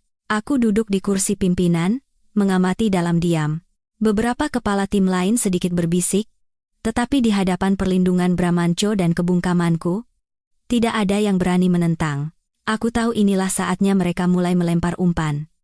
Rania, dalam perannya sebagai konsultan, dengan penuh semangat mempresentasikan proyek baru bernama Wijaya Green. Ia memaparkan sebuah gambaran indah tentang lini produk fungsional baru yang diekstraksi dari tanaman herbal langka di pegunungan Jawa Barat yang memiliki khasiat penyembuh segala penyakit. Ia menunjukkan data penelitian dan grafik proyeksi pertumbuhan, mengemas segalanya dengan sangat mengesankan. Ini akan menjadi revolusi dalam industri farmasi fungsional, ia menyimpulkan dengan percaya diri, asalkan kita berani berinvestasi besar di tahap awal untuk membangun area budidaya dan pabrik ekstraksi, saya yakin dalam 2 tahun, Wijaya Green akan menghasilkan keuntungan 5 hingga 10 kali lipat dari investasi. Aku mendengarkan sambil memutar-mutar cincinku dengan ringan. Rencananya terdengar menarik, tetapi dengan pengalaman yang ditempa oleh ayahku dan intuisi yang tajam, aku segera menemukan beberapa kejanggalan. Modal investasi awal terlalu besar, periode pengembalian investasi terlalu lama, dan data yang ia sajikan terlalu optimis hingga tidak realistis. Inilah lubang tanpa dasar yang mereka siapkan untukku. Bramantyo segera mendukung. Saya sepenuhnya setuju dengan pendapat konsultan Rania. Ini adalah kesempatan emas. Kita tidak boleh melewatkannya. Andini, bagaimana menurutmu? Ia menoleh padaku dengan mata penuh harap. Semua orang di ruang rapat memusatkan perhatian padaku. Mereka menunggu keputusan direktur utama. Aku berpura-pura ragu sejenak, mengerutkan kening, dan berpikir lama. Aku melihat proposal detail yang disiapkan Rania. Semuanya dibuat dengan sangat profesional, sulit menemukan celah jika hanya dilihat sekilas. Proyek ini Sepertinya memiliki potensi, kataku dengan suara sedikit ragu, tapi investasi awalnya sepertinya agak besar. Tidakkah terlalu berisiko? Risiko tinggi, keuntungan tinggi, Bramantyo buru-buru membujuk, percayalah padaku. Dengan pengalamanku dan bakat Rania, kita pasti akan berhasil. Jangan khawatir lagi soal angka-angka. Serahkan padaku. Aku menatapnya, lalu menatap Rania. Keduanya menatapku dengan mata penuh harapan yang penuh makna. Aku tahu jika aku menolak, mereka akan mencari cara lain. Cara terbaik adalah membiarkan mereka berjalan sesuai rencana. Hanya dengan begitu, ekor rubah mereka akan benar-benar terlihat. Baiklah, aku menghela napas panjang, berpura-pura sepenuhnya terbujuk. Jika kamu seyakin itu, aku akan mempercayaimu. Kita jalankan proyek ini. Wajah Bramantyo dan Rania berseri-seri dengan kegembiraan yang tak bisa disembunyikan. Mereka saling bertukar pandang penuh kemenangan. Mereka pikir aku telah sepenuhnya masuk perangkap. Segera setelah rapat, aku kembali ke kantorku sendirian. Hal pertama yang kulakukan adalah menyalin video dari cincin itu. Video itu merekam dengan jelas seluruh proses rapat, presentasi Rania, dukungan Bramantyo, dan tatapan penuh kemenangan mereka. Tapi itu saja tidak cukup.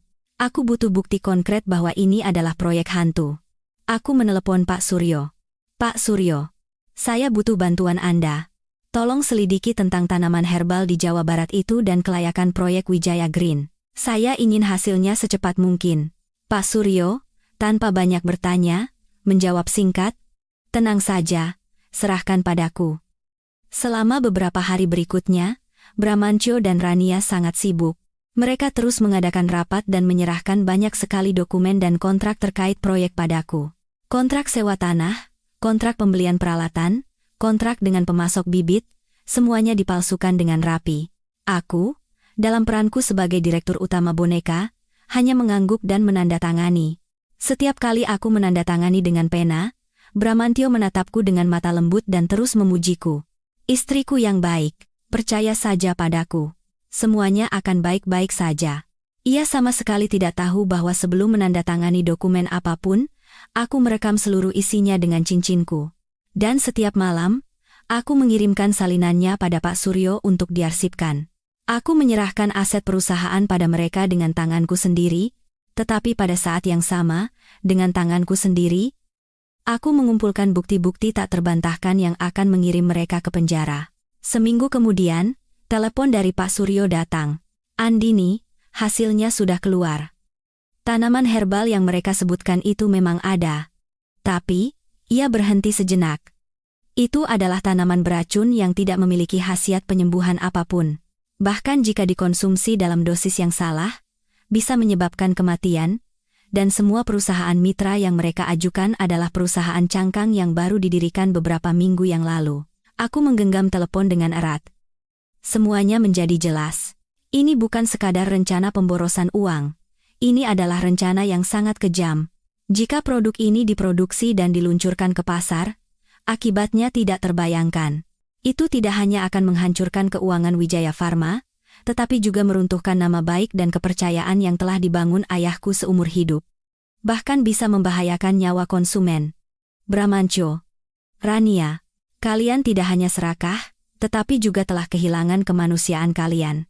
Saat itu, Bramantyo masuk ke kantorku. Di bibirnya masih terukir senyum palsu yang familiar, sayang. Semuanya berjalan sangat lancar. Sekarang, agar proyek bisa berjalan lebih mulus, sepertinya sudah saatnya kita melakukan perubahan yang lebih besar. Aku tahu, saat yang paling kutunggu-tunggu akhirnya tiba. Rubah tua itu sudah tidak sabar lagi. Aku berpura-pura mengangkat kepala dari tumpukan dokumen, memberikan senyum sedikit lelah pada Bramantyo. Perubahan yang lebih besar? Maksudmu? Ia mendekat, berjalan ke belakang kursiku, dan mulai memijat bahuku dengan penuh kasih sayang. Jari-jarinya menyentuh pundakku. Dulu, ini adalah sentuhan yang sangat kurindukan, tetapi sekarang hanya terasa menjijikkan. Begini, ia memulai dengan suara rendah yang persuasif. Proyek Wijaya Green adalah proyek strategis yang akan menentukan masa depan perusahaan kita, tapi sekarang, ada beberapa kendala yang muncul. Kendala apa? Tanyaku dengan suara khawatir. Beberapa anggota dewan direksi, terutama pihak-pihak konservatif dari kubu Pak Suryo, tidak terlalu mendukung proyek ini. Mereka pikir ini terlalu berisiko. Setiap kali aku ingin mempercepat proses atau mencairkan dana besar, mereka selalu menundanya dengan berbagai alasan, meminta penjelasan yang tak ada habisnya. Ia menghela napas seolah sangat lelah. Aku hanya seorang kepala divisi pemasaran, hak bicaraku tidak cukup berat. Jika terus begini, kita akan kehilangan kesempatan emas. Kata-katanya separuh benar. Sesuai rencana kami, Pak Suryo memang mempersulitnya. Ia terus meminta Bramantyo untuk melaporkan detail pengeluaran, dan meminta Rania untuk menyerahkan bukti ilmiah tambahan tentang khasiat tanaman misterius itu. Semua itu untuk mengulur waktu dan membuat Bramantyo semakin cemas dan tidak sabar. Lalu, bagaimana sekarang? Aku memutar kursi, menatapnya dengan mata penuh kebingungan dan kepercayaan.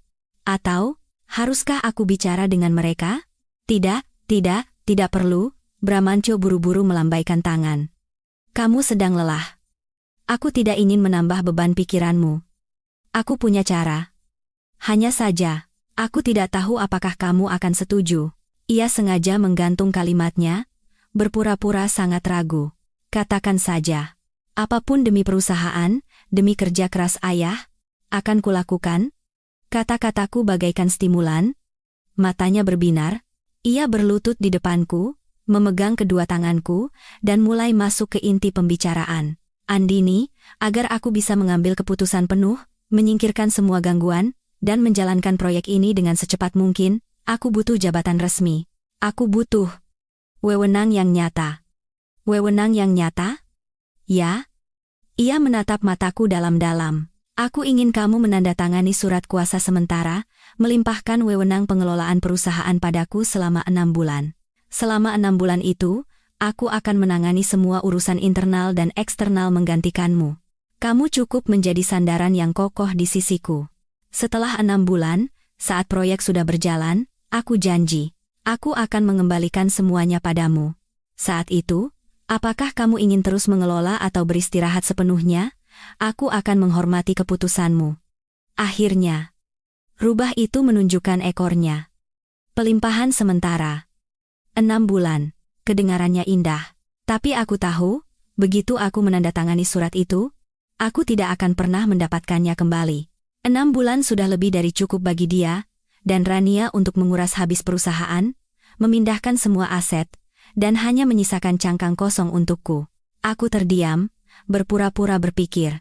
Cincin safir di tanganku diam-diam menjalankan tugasnya. Merekam seluruh wajah, kata-kata, dan ekspresi penuh perhitungan dari pria yang berlutut di depanku. Melihatku ragu, Bramantyo menambahkan, apakah kamu tidak mempercayaiku, Andini? Semua yang kulakukan ini demi kamu dan Wijaya Pharma. Aku tidak ingin melihatmu lelah dan menderita lagi. Aku mempercayaimu, kataku dengan suara bergetar. Tapi, ini masalah yang sangat besar. Jika aku menyerahkan seluruh perusahaan padamu, aku takut orang-orang akan bergosip, takut mereka akan membicarakan hal buruk tentangmu. Aku tidak takut. Ia memotongku dengan tegas. Bahkan jika orang lain menyebutku ambisius, aku tidak takut. Aku hanya takut melihatmu menderita. Asalkan kamu mempercayaiku, aku tidak peduli apa kata seluruh dunia. Kebohongan yang sungguh manis dan mengharukan. Ia dengan tepat menyentuh psikologi seorang istri yang mencintai suaminya dan ingin melindunginya dari gunjingan. Tapi aku masih berpura-pura ragu. Tidakkah ini terlalu tiba-tiba? Bagaimana pendapat Dewan Direksi? Kalau begitu, Bramantyo sepertinya sudah memikirkan skenario ini. Kita buat semuanya resmi dan terbuka. Jangan menandatangani secara diam-diam. Sebaliknya, adakan rapat Dewan Direksi darurat minggu depan. Rapat Dewan? Ya. Ia mengangguk dengan wajah penuh percaya diri. Di rapat itu, di depan semua orang, kamu sendiri yang secara resmi mengumumkan keputusan ini. Katakan bahwa karena alasan kesehatan dan untuk lebih fokus pada keluarga, kamu memutuskan untuk sementara melimpahkan wewenang pengelolaan perusahaan padaku. Dengan begitu, tidak akan ada yang bisa bergosip. Mereka hanya akan melihat kepercayaan mutlak yang kamu berikan pada suamimu, dan akan mengagumi cinta kita. Rencana yang sungguh sempurna. Ia tidak hanya menginginkan kekuasaan, Ia juga ingin mendapatkannya dengan cara yang paling terhormat dan agung. Ia ingin menjadikanku sebagai alat untuk meninggikan dirinya sendiri, sebagai bukti bahwa ia adalah suami yang kompeten dan sangat dicintai oleh istrinya.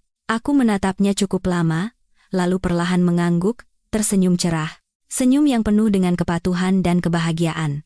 Baiklah, aku akan melakukan seperti katamu.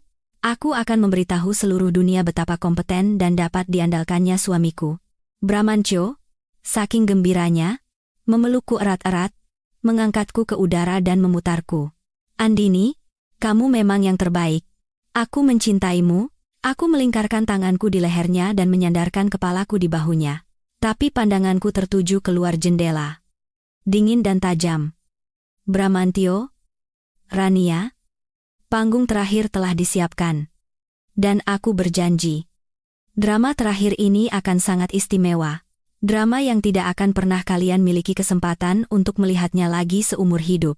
Seminggu berlalu dalam sekejap mata. Bagi Bramantyo dan Rania, mungkin itu adalah minggu yang penuh dengan penantian dan kegembiraan. Bagiku, itu adalah minggu yang penuh dengan persiapan yang cermat dan ketenangan yang menakutkan. Aku dan Pak Suryo bekerja tanpa henti. Semua bukti file rekaman, video, dokumen terkait proyek hantu disusun secara sistematis. Sebagai pengacara berpengalaman, beliau mengantisipasi setiap kemungkinan, merencanakan langkah demi langkah. Akhirnya, hari rapat Dewan Direksi Darurat tiba. Langit Jakarta hari itu cerah tanpa awan, tetapi udara di dalam ruang rapat terbesar Wijaya Pharma terasa berat dan menyesakan. Anggota Dewan Direksi, pemegang saham utama, dan para kepala departemen kunci semuanya telah hadir. Mereka duduk mengelilingi meja oval kayu panjang yang mengkilap. Wajah semua orang tampak serius dan penasaran. Mereka tidak mengerti mengapa aku tiba-tiba mengadakan rapat mendadak, dan mengapa agendanya adalah tentang pelimpahan wewenang pengelolaan. Aku duduk di kursi pimpinan, kursi yang paling tinggi dan paling berwibawa. Hari ini, aku tidak memilih gaun elegan yang biasa. Aku mengenakan setelan jas berwarna merah anggur yang dibuat khusus, melambangkan kekuasaan, ketegasan, dan wibawa. Rambutku disanggul rapi, memperlihatkan dahi yang cerdas, dan riasan mataku dibuat tajam. Citraku hari ini harus benar-benar berbeda. Harus kuat. Di seberangku, di ujung meja, duduklah Bramantyo. Ia juga mengenakan setelan jas abu-abu yang mahal, dengan dasi yang terpasang rapi. Di wajahnya, ia tidak bisa menyembunyikan rasa kemenangan.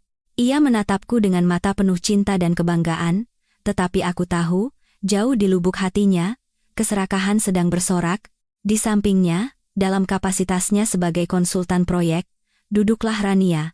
Ia mengenakan gaun biru tua yang sopan, dengan riasan tipis, menampilkan citra yang profesional dan rendah hati. Mereka berdua, sepasang pria dan wanita licik, sedang memainkan drama yang sempurna di hadapan orang-orang paling berkuasa di perusahaan. Rapat dimulai. Aku bangkit dan berdeham. Suaraku hari ini tidak memiliki jejak kelemahan dan kelelahan seperti beberapa hari terakhir, melainkan jernih, tegas, dan penuh kekuatan. Bapak, Ibu sekalian, terima kasih telah hadir dalam rapat Dewan Direksi Darurat hari ini. Seperti yang telah diumumkan, saya mengadakan rapat ini untuk mengumumkan sebuah keputusan penting yang akan sangat memengaruhi masa depan Wijaya Pharma. Ruang rapat hening senyap, semua mata tertuju padaku. Aku menarik napas dalam-dalam, lalu berbalik ke arah Bramantyo, tersenyum cerah. Seperti yang kita semua tahu, selama beberapa waktu terakhir, perusahaan kita telah melewati banyak gejolak, baik secara internal maupun eksternal. Di saat-saat tersulit, saya sangat beruntung memiliki seorang suami yang kompeten dan rekan yang berdedikasi di sisi saya, yang ikut menanggung semua tekanan bersama saya. Orang itu adalah kepala divisi pemasaran kita, Bapak Bramantyo Hadi. Aku menunjuk ke arahnya, dan orang-orang bertepuk tangan. Bramantyo bangkit dan menundukkan kepala dengan sopan. Wajahnya berseri-seri karena bahagia. Ia menikmati momen pujian itu. Aku melanjutkan dengan suara yang seolah-olah tercekat. Tetapi, jujur saja, setelah melalui semua ini, saya merasa sangat lelah. Kondisi kesehatan saya tidak lagi memungkinkan saya untuk memikul tanggung jawab seberat ini. Saya sadar, mungkin tempat seorang wanita yang sesungguhnya adalah di belakang seorang pria, menjadi sandaran yang kokoh.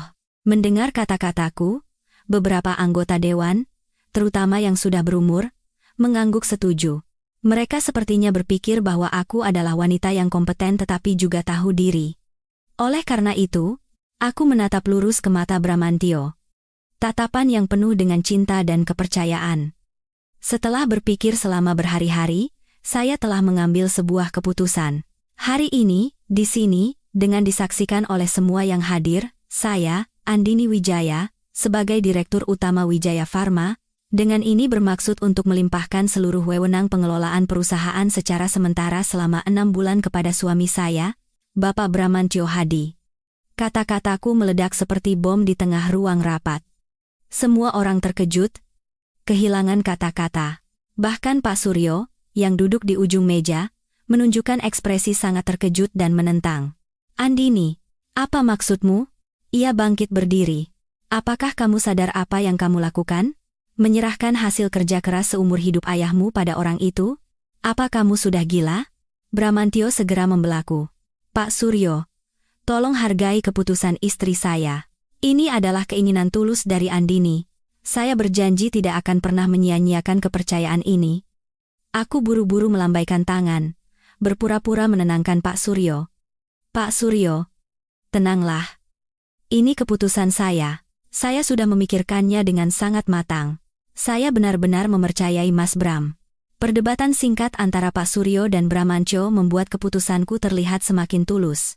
Semua orang menjadi percaya bahwa ini adalah kehendakku sepenuhnya, tanpa paksaan apapun. Setelah berhasil meyakinkan Dewan, aku memberi isyarat pada sekretarisku. Ia membawa map dokumen yang telah disiapkan dan meletakkannya di depanku. Itu adalah surat perjanjian pelimpahan wewenang. Untuk membuat segalanya jelas dan transparan, saya akan menandatangani perjanjian ini di sini, sekarang juga. Kataku. Bramantio hampir tidak bisa menyembunyikan senyum puas di bibirnya. Ia melirik Rania, dan keduanya bertukar pandang penuh kemenangan yang mereka pikir tidak ada yang melihat. Tapi aku melihatnya. Kamera super mini yang terpasang di kerah bajuku melihat segalanya. Aku mengambil pena. Pena Parker berlapis emas. Hadiah pertama dari ayahku saat aku masuk universitas. Aku membuka tutupnya. Ruang rapat menahan napas. Bramantio mencondongkan tubuh ke depan. Matanya terpaku pada ujung penaku, menunggu momen bersejarah itu. Momen di mana ia secara resmi akan menjadi penguasa Wijaya Pharma. Aku menatapnya dan tersenyum, senyum yang sangat lembut. Dan kemudian, aku perlahan-lahan menurunkan ujung pena ke atas kertas putih itu. Ujung penaku menyentuh kertas dengan ringan. Ruang rapat begitu hening hingga aku bisa mendengar suara Bramantio yang menelan ludah di seberang sana. Matanya bersinar cerah. Tatapan seorang pemburu yang akan menerkam mangsa gemuknya. Ia telah menunggu saat ini begitu lama. Tapi, aku tidak menandatanganinya. Alih-alih menulis namaku, aku hanya menggambar sebuah lingkaran kecil di atas kertas. Lalu, aku perlahan mengangkat kepala. Senyum lembut di bibirku seketika lenyap, digantikan oleh senyum dingin yang penuh cemooh. Aku menatap lurus ke mata Bramantio. Kecewa sekali? Ya, Mas? Pertanyaanku, senyum dan tatapan mataku yang berubah total, membuat Bramantio membeku. Senyum di bibirnya mengeras. Ia menatapku, lalu kembali menatap surat perjanjian, wajahnya penuh dengan kebingungan. Andini, apa maksudmu? Bukan hanya dia. Semua orang di ruang rapat tampak bingung. Mereka tidak mengerti apa yang sedang terjadi, peranku berubah begitu tiba-tiba. Aku tidak menjawab pertanyaannya, melainkan dengan santai menutup pena dan meletakkannya di atas meja. Lalu aku memberi isyarat pada Pak Suryo. Beliau, yang tadinya duduk diam dengan wajah marah, kini bangkit dengan wibawa yang aneh. Ia tanpa kata mengeluarkan sebuah remote kecil dari tas kerjanya dan menekan sebuah tombol. Seketika, layar proyektor besar di belakangku, yang tadinya menampilkan logo Wijaya Pharma, padam lalu menyala kembali. Tapi gambar yang muncul kali ini bukanlah grafik bisnis yang kaku, itu adalah sebuah video. Video dari sudut yang sangat rendah, yang direkam oleh cincin safirku. Yang pertama kali muncul adalah wajah Bramantio yang sedang berlutut di depanku di kantor, dengan ekspresi memohon, suaranya terdengar jelas. Aku ingin kamu menandatangani surat kuasa sementara, melimpahkan wewenang pengelolaan perusahaan padaku selama 6 bulan. Ruang rapat mulai bergemuruh. Wajah Bramantio pucat pasi, ia bangkit berdiri, menunjuk ke layar dan tergagap. Apa ini? Andini. Kamu? Video terus berlanjut. Kali ini adalah adegan rapat minggu lalu. Rania sedang berapi-api berbicara tentang proyek Wijaya Green, diikuti oleh pidato dukungan penuh semangat dari Bramantio, dan tatapan penuh kemenangan yang mereka tukarkan saat mereka pikir aku telah masuk perangkap. Apa-apaan ini? Kenapa video seperti ini yang muncul? Tanya seorang pemegang saham tua dengan suara terkejut.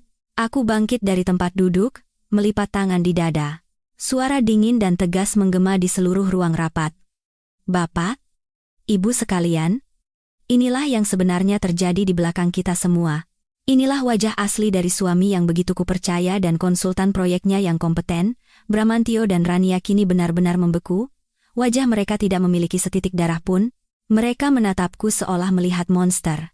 Tapi drama terbaik belum berakhir. Mungkin Anda semua berpikir ini hanyalah konflik internal biasa, atau perebutan kekuasaan yang lumrah, kataku dengan nada mencemooh. Tapi tidak. Kenyataannya jauh lebih mengerikan. Aku kembali memberi isyarat pada Pak Suryo. File rekaman dari pena Montblanc diputar. Kita tidak bisa menunggu lebih lama lagi.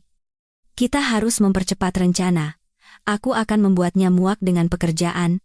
Suara Bramantio dan Rania yang berkonspirasi untuk membuat proyek hantu demi menguras perusahaan terdengar jelas. Jika dia tidak setuju, kita terpaksa menggunakan rencana B. Rencana B? Ya, kecelakaan. Kecelakaan kecil. Misalnya, remblong, atau serangan jantung mendadak karena kelelahan. Mendengar sampai di sini, ruang rapat meledak. Semua orang berdiri, teriakan marah dan umpatan menghujani Bramantio dan Rania. Mereka tidak percaya bahwa orang-orang yang selama ini mereka hormati ternyata menyimpan konspirasi yang begitu kejam dan tidak manusiawi. Fitnah. Semuanya fitnah. Suaranya direkayasa. Bramantio berteriak putus asa, mencoba menyangkal kesalahannya. Direkayasa? Saat itulah Pak Suryo angkat bicara. Suara seorang pengacara yang berwibawa. Bapak Bramantio, semua file rekaman dan video ini sudah kami uji di lembaga forensik. Semuanya adalah asli, tanpa rekayasa sedikit pun. Dan surat hasil pengujian itu ada di meja saya. Ia mengangkat sebuah map dengan stempel merah. Bramantio. Melihat itu, seluruh kekuatannya hilang dan ia terduduk di kursinya. Ia tahu semua jalan untuk berkelit telah tertutup. Rania bahkan tidak sanggup berdiri lagi. Ia terduduk di lantai, menutupi wajahnya dengan kedua tangan dan menangis sesenggukan. Karier, kehormatan, masa depan cerah yang begitu ia impikan, semuanya hancur berkeping-keping hanya dalam beberapa menit. Aku turun dari kursi pimpinan dan berjalan perlahan ke arah mereka. Aku berhenti di depan Bramantio, yang sedang menundukkan kepala di atas meja, bahunya bergetar. Mas Bram, kataku dengan suara yang anehnya tenang. Dramamu sangat bagus. Aktingmu juga benar-benar hebat. Tapi ada satu hal yang kamu lupakan, ia perlahan mengangkat kepala. Matanya yang memerah penuh dengan kebencian dan keputusasaan. Bahwa dalam sebuah drama, hanya penulis naskah dan sutradara yang menentukan akhir ceritanya. Aku tersenyum miring, senyum seorang pemenang. Dan sutradara dari drama ini adalah aku. Begitu kata-kataku selesai, pintu ruang rapat terbuka lebar.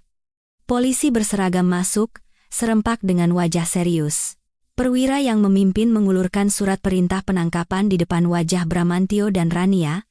Bramantio Hadi, Rania Putri, Anda berdua ditahan atas tuduhan penipuan, penggelapan, dan percobaan pembunuhan berencana. Silakan ikut kami. Semuanya terjadi begitu cepat, begitu tiba-tiba.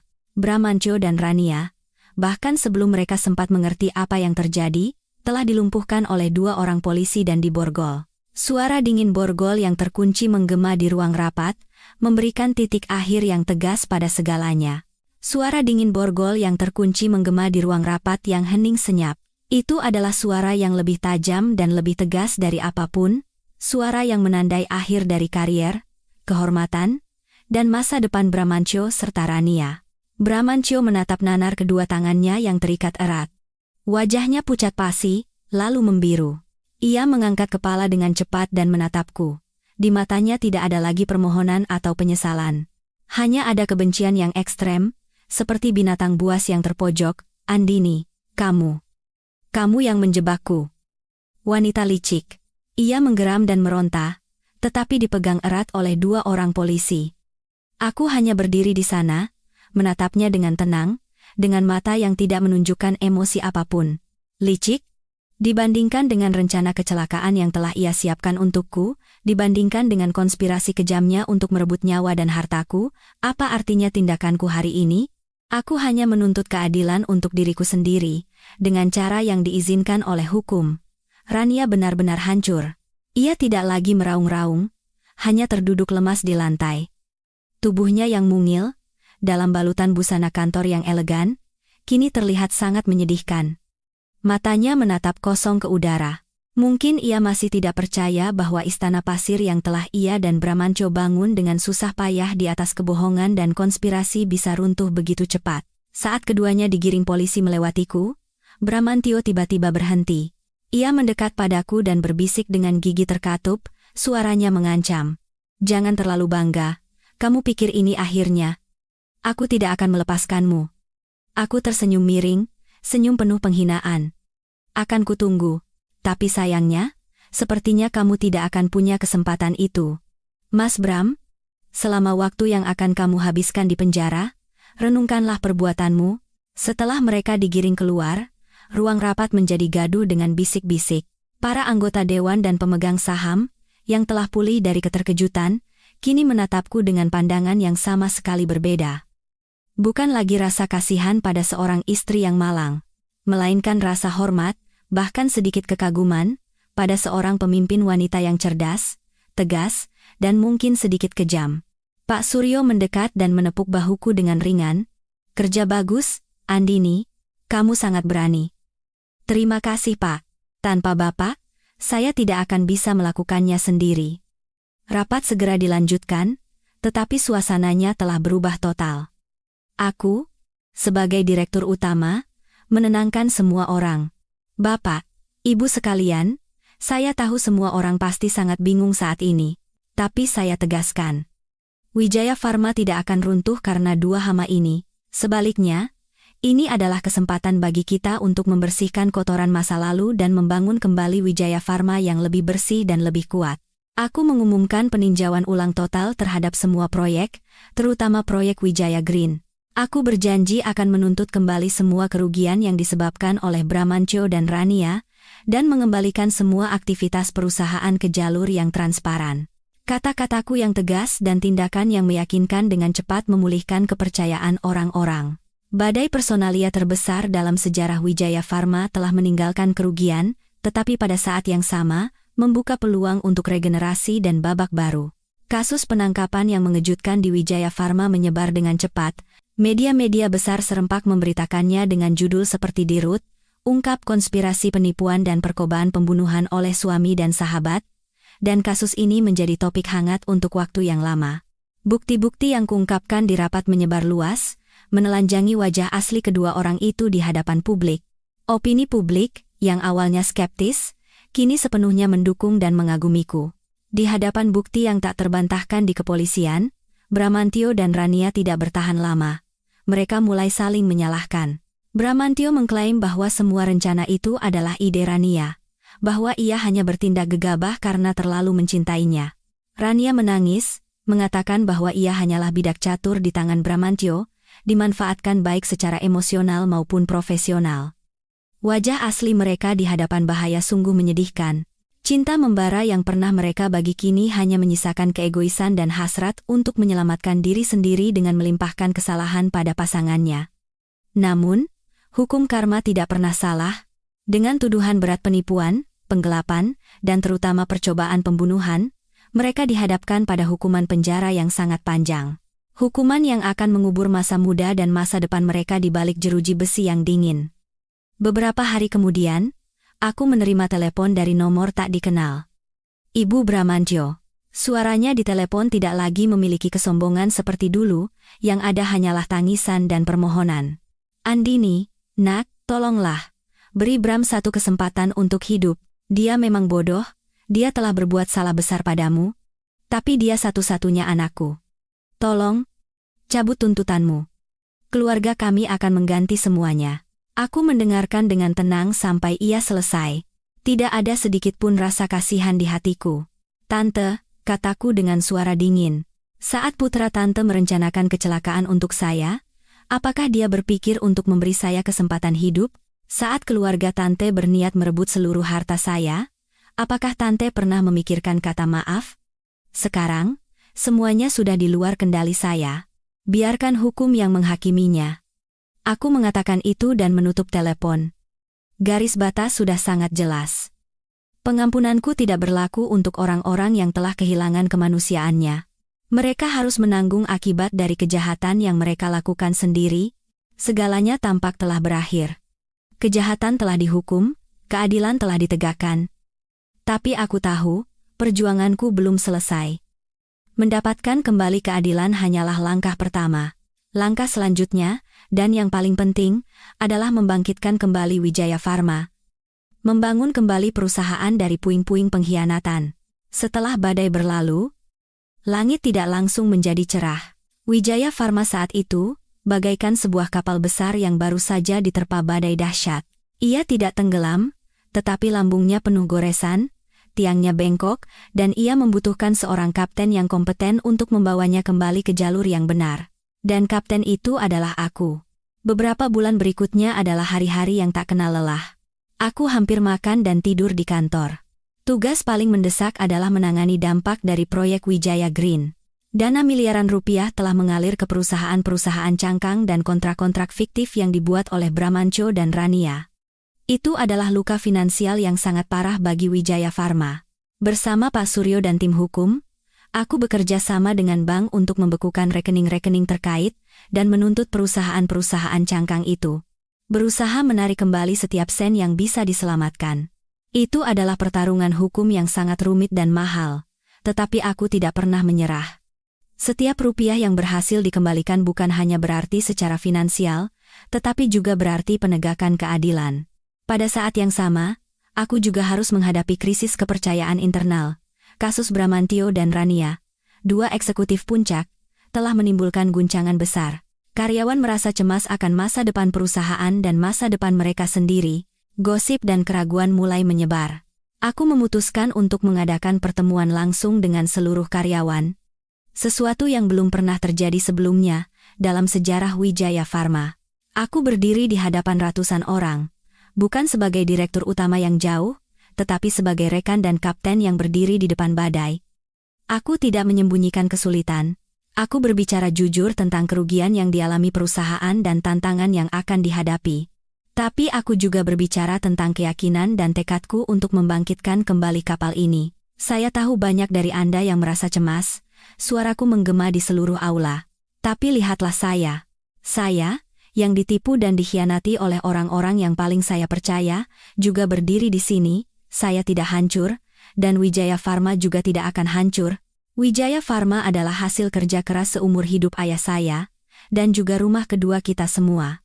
Rumah ini sekarang terluka, dan kita semua harus bergandengan tangan untuk memperbaikinya, untuk membangunnya kembali. Saya tidak bisa melakukannya sendirian, saya butuh kepercayaan, kerjasama, dan kerja keras dari Anda semua. Kata-kataku yang tulus, sepertinya menyentuh hati orang-orang. Keheningan awal berubah menjadi tepuk tangan, yang awalnya ragu-ragu menjadi semakin keras. Aku tahu, aku telah mengambil langkah pertama untuk menyatukan kembali orang-orang Wijaya Pharma. Setelah itu, aku melakukan reformasi besar-besaran. Tim R.D. Rania, yang telah menjadi alat untuk menguras dana perusahaan, kububarkan sepenuhnya. Sebagai gantinya, aku mengundang para ahli dan ilmuwan terbaik di negeri ini untuk mendirikan lembaga riset farmasi baru dengan strategi pengembangan yang transparan dan berkelanjutan. Aku juga dengan berani mempromosikan karyawan-karyawan muda yang kompeten dan bersemangat ke posisi manajerial penting, menyuntikkan vitalitas baru ke seluruh perusahaan. Kehidupan pribadiku juga berubah. Aku tidak lagi tinggal di apartemen mewah yang penuh dengan kenangan pahit. Aku pindah ke rumah lama orang tuaku, sebuah rumah kecil dengan taman yang asri. Tempat itu penuh dengan kenangan masa kecilku yang damai. Setiap hari setelah pekerjaan yang melelahkan, merawat tanaman dengan tanganku sendiri, menghirup udara segar, aku merasa jiwaku dibersihkan dan menjadi tenang secara aneh. Setahun kemudian, persidangan Bramantyo dan Rania akhirnya digelar. Aku hadir, bukan karena benci, tetapi karena ingin memberikan titik akhir terakhir pada masa lalu. Melihat mereka dalam balutan seragam tahanan, begitu kurus dan kuyu, aku tidak lagi merasakan amarah, hanya rasa kasihan. Mereka telah menghancurkan hidup mereka sendiri karena keserakahan dan iri hati. Vonis akhir dijatuhkan. Bramantio divonis 25 tahun penjara, Rania 18 tahun, harga yang terlalu mahal untuk kesalahan masa muda. Setelah persidangan, aku pergi ke rumah tahanan untuk bertemu mereka untuk terakhir kalinya. Aku bertemu Rania lebih dulu. Ia duduk di balik kaca tebal, begitu kurus hingga hampir tak kukenali. Melihatku, ia menundukkan kepala, tidak berani menatapku. "Kenapa, Rania?" tanyaku dengan suara tenang. "Kita adalah sahabat terbaik. Kenapa kamu melakukan itu padaku?" Rania terdiam lama, lalu mulai menangis. "Maaf, Andini, aku selalu iri padamu. Iri pada keluargamu yang bahagia, masa depanmu yang cerah, semua yang kamu miliki, sedangkan aku tidak punya apa-apa." Saat Mas Bram mendekatiku, masa depan yang ia tawarkan begitu indah. Aku dibutakan. Aku menghela napas. Iri hati membunuh persahabatan kita, dan juga membunuh masa depanmu. Aku datang bukan untuk menyalahkanmu. Hanya untuk mengatakan, hiduplah dengan baik. Dan memberitahumu bahwa masa depanku masih ada. Percakapanku dengan Bramantio lebih berat. Ia tidak menangis, hanya menatapku dengan mata kosong. "Tidak ada yang ingin kamu katakan padaku?" Ia menggeleng. "Meminta maaf sekarang tidak ada artinya. Aku hanya ingin bertanya satu hal. Pernahkah kamu benar-benar mencintaiku?" Aku menatap lurus ke matanya. "Pernah. Aku mencintaimu dengan segenap hati, justru karena itulah pengkhianatanmu begitu menyakitkan bagiku." Ia memejamkan mata. Setetes air mata yang terlambat mengalir di pipinya yang tirus. "Terima kasih. Karena pernah mencintaiku." Aku bangkit dan berbalik. Tanpa menoleh ke belakang sekalipun. Masa lalu, entah itu pahit atau manis, benar-benar telah berlalu. Mulai saat ini, tidak akan ada lagi bayangannya di hatiku. Aku siap menyambut kehidupan baru. Sebuah kelahiran kembali yang tak terikat. Waktu berlalu dengan cepat, 3 tahun telah lewat sejak vonis dijatuhkan. Di bawah kepemimpinanku, Wijaya Pharma telah bertransformasi total. Dari perusahaan di ambang kebangkrutan, menjadi salah satu perusahaan farmasi terkemuka di negeri ini, terkenal dengan produk berkualitas tinggi dan budaya perusahaan yang transparan dan manusiawi. Aku bukan lagi bayang-bayang ayahku. Aku telah membangun kerajaanku sendiri dengan bakat dan kerja kerasku. Aku tidak lagi membabi buta bekerja seperti dulu. Aku belajar untuk menyeimbangkan, meluangkan lebih banyak waktu untuk diriku sendiri, untuk hobi-hobi yang telah lama kulupakan. Aku bepergian, membaca buku, belajar merangkai bunga, dan berpartisipasi dalam kegiatan sosial.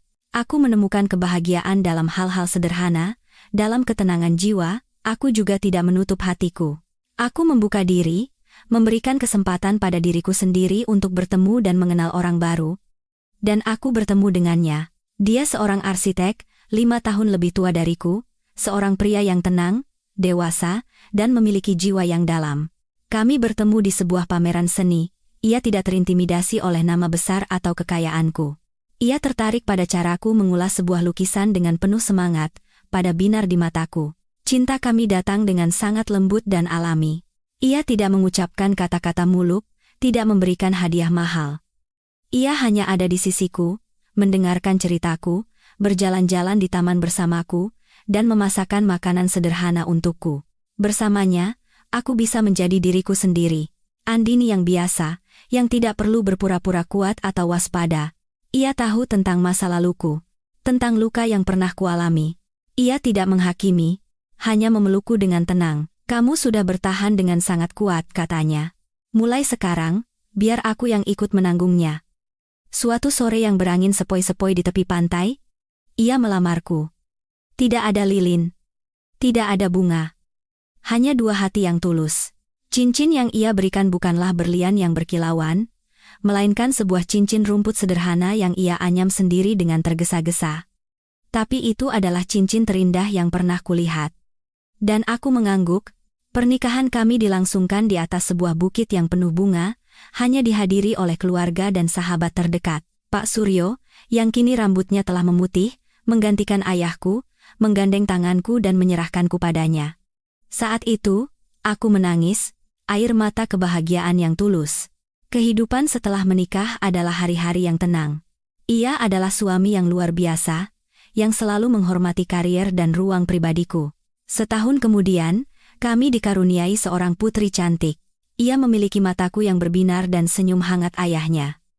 Kami menamainya Seruni, dengan harapan ia akan memiliki kehidupan yang ceria, dan juga untuk mengenang perjalananku yang penuh liku tetapi tak terlupakan.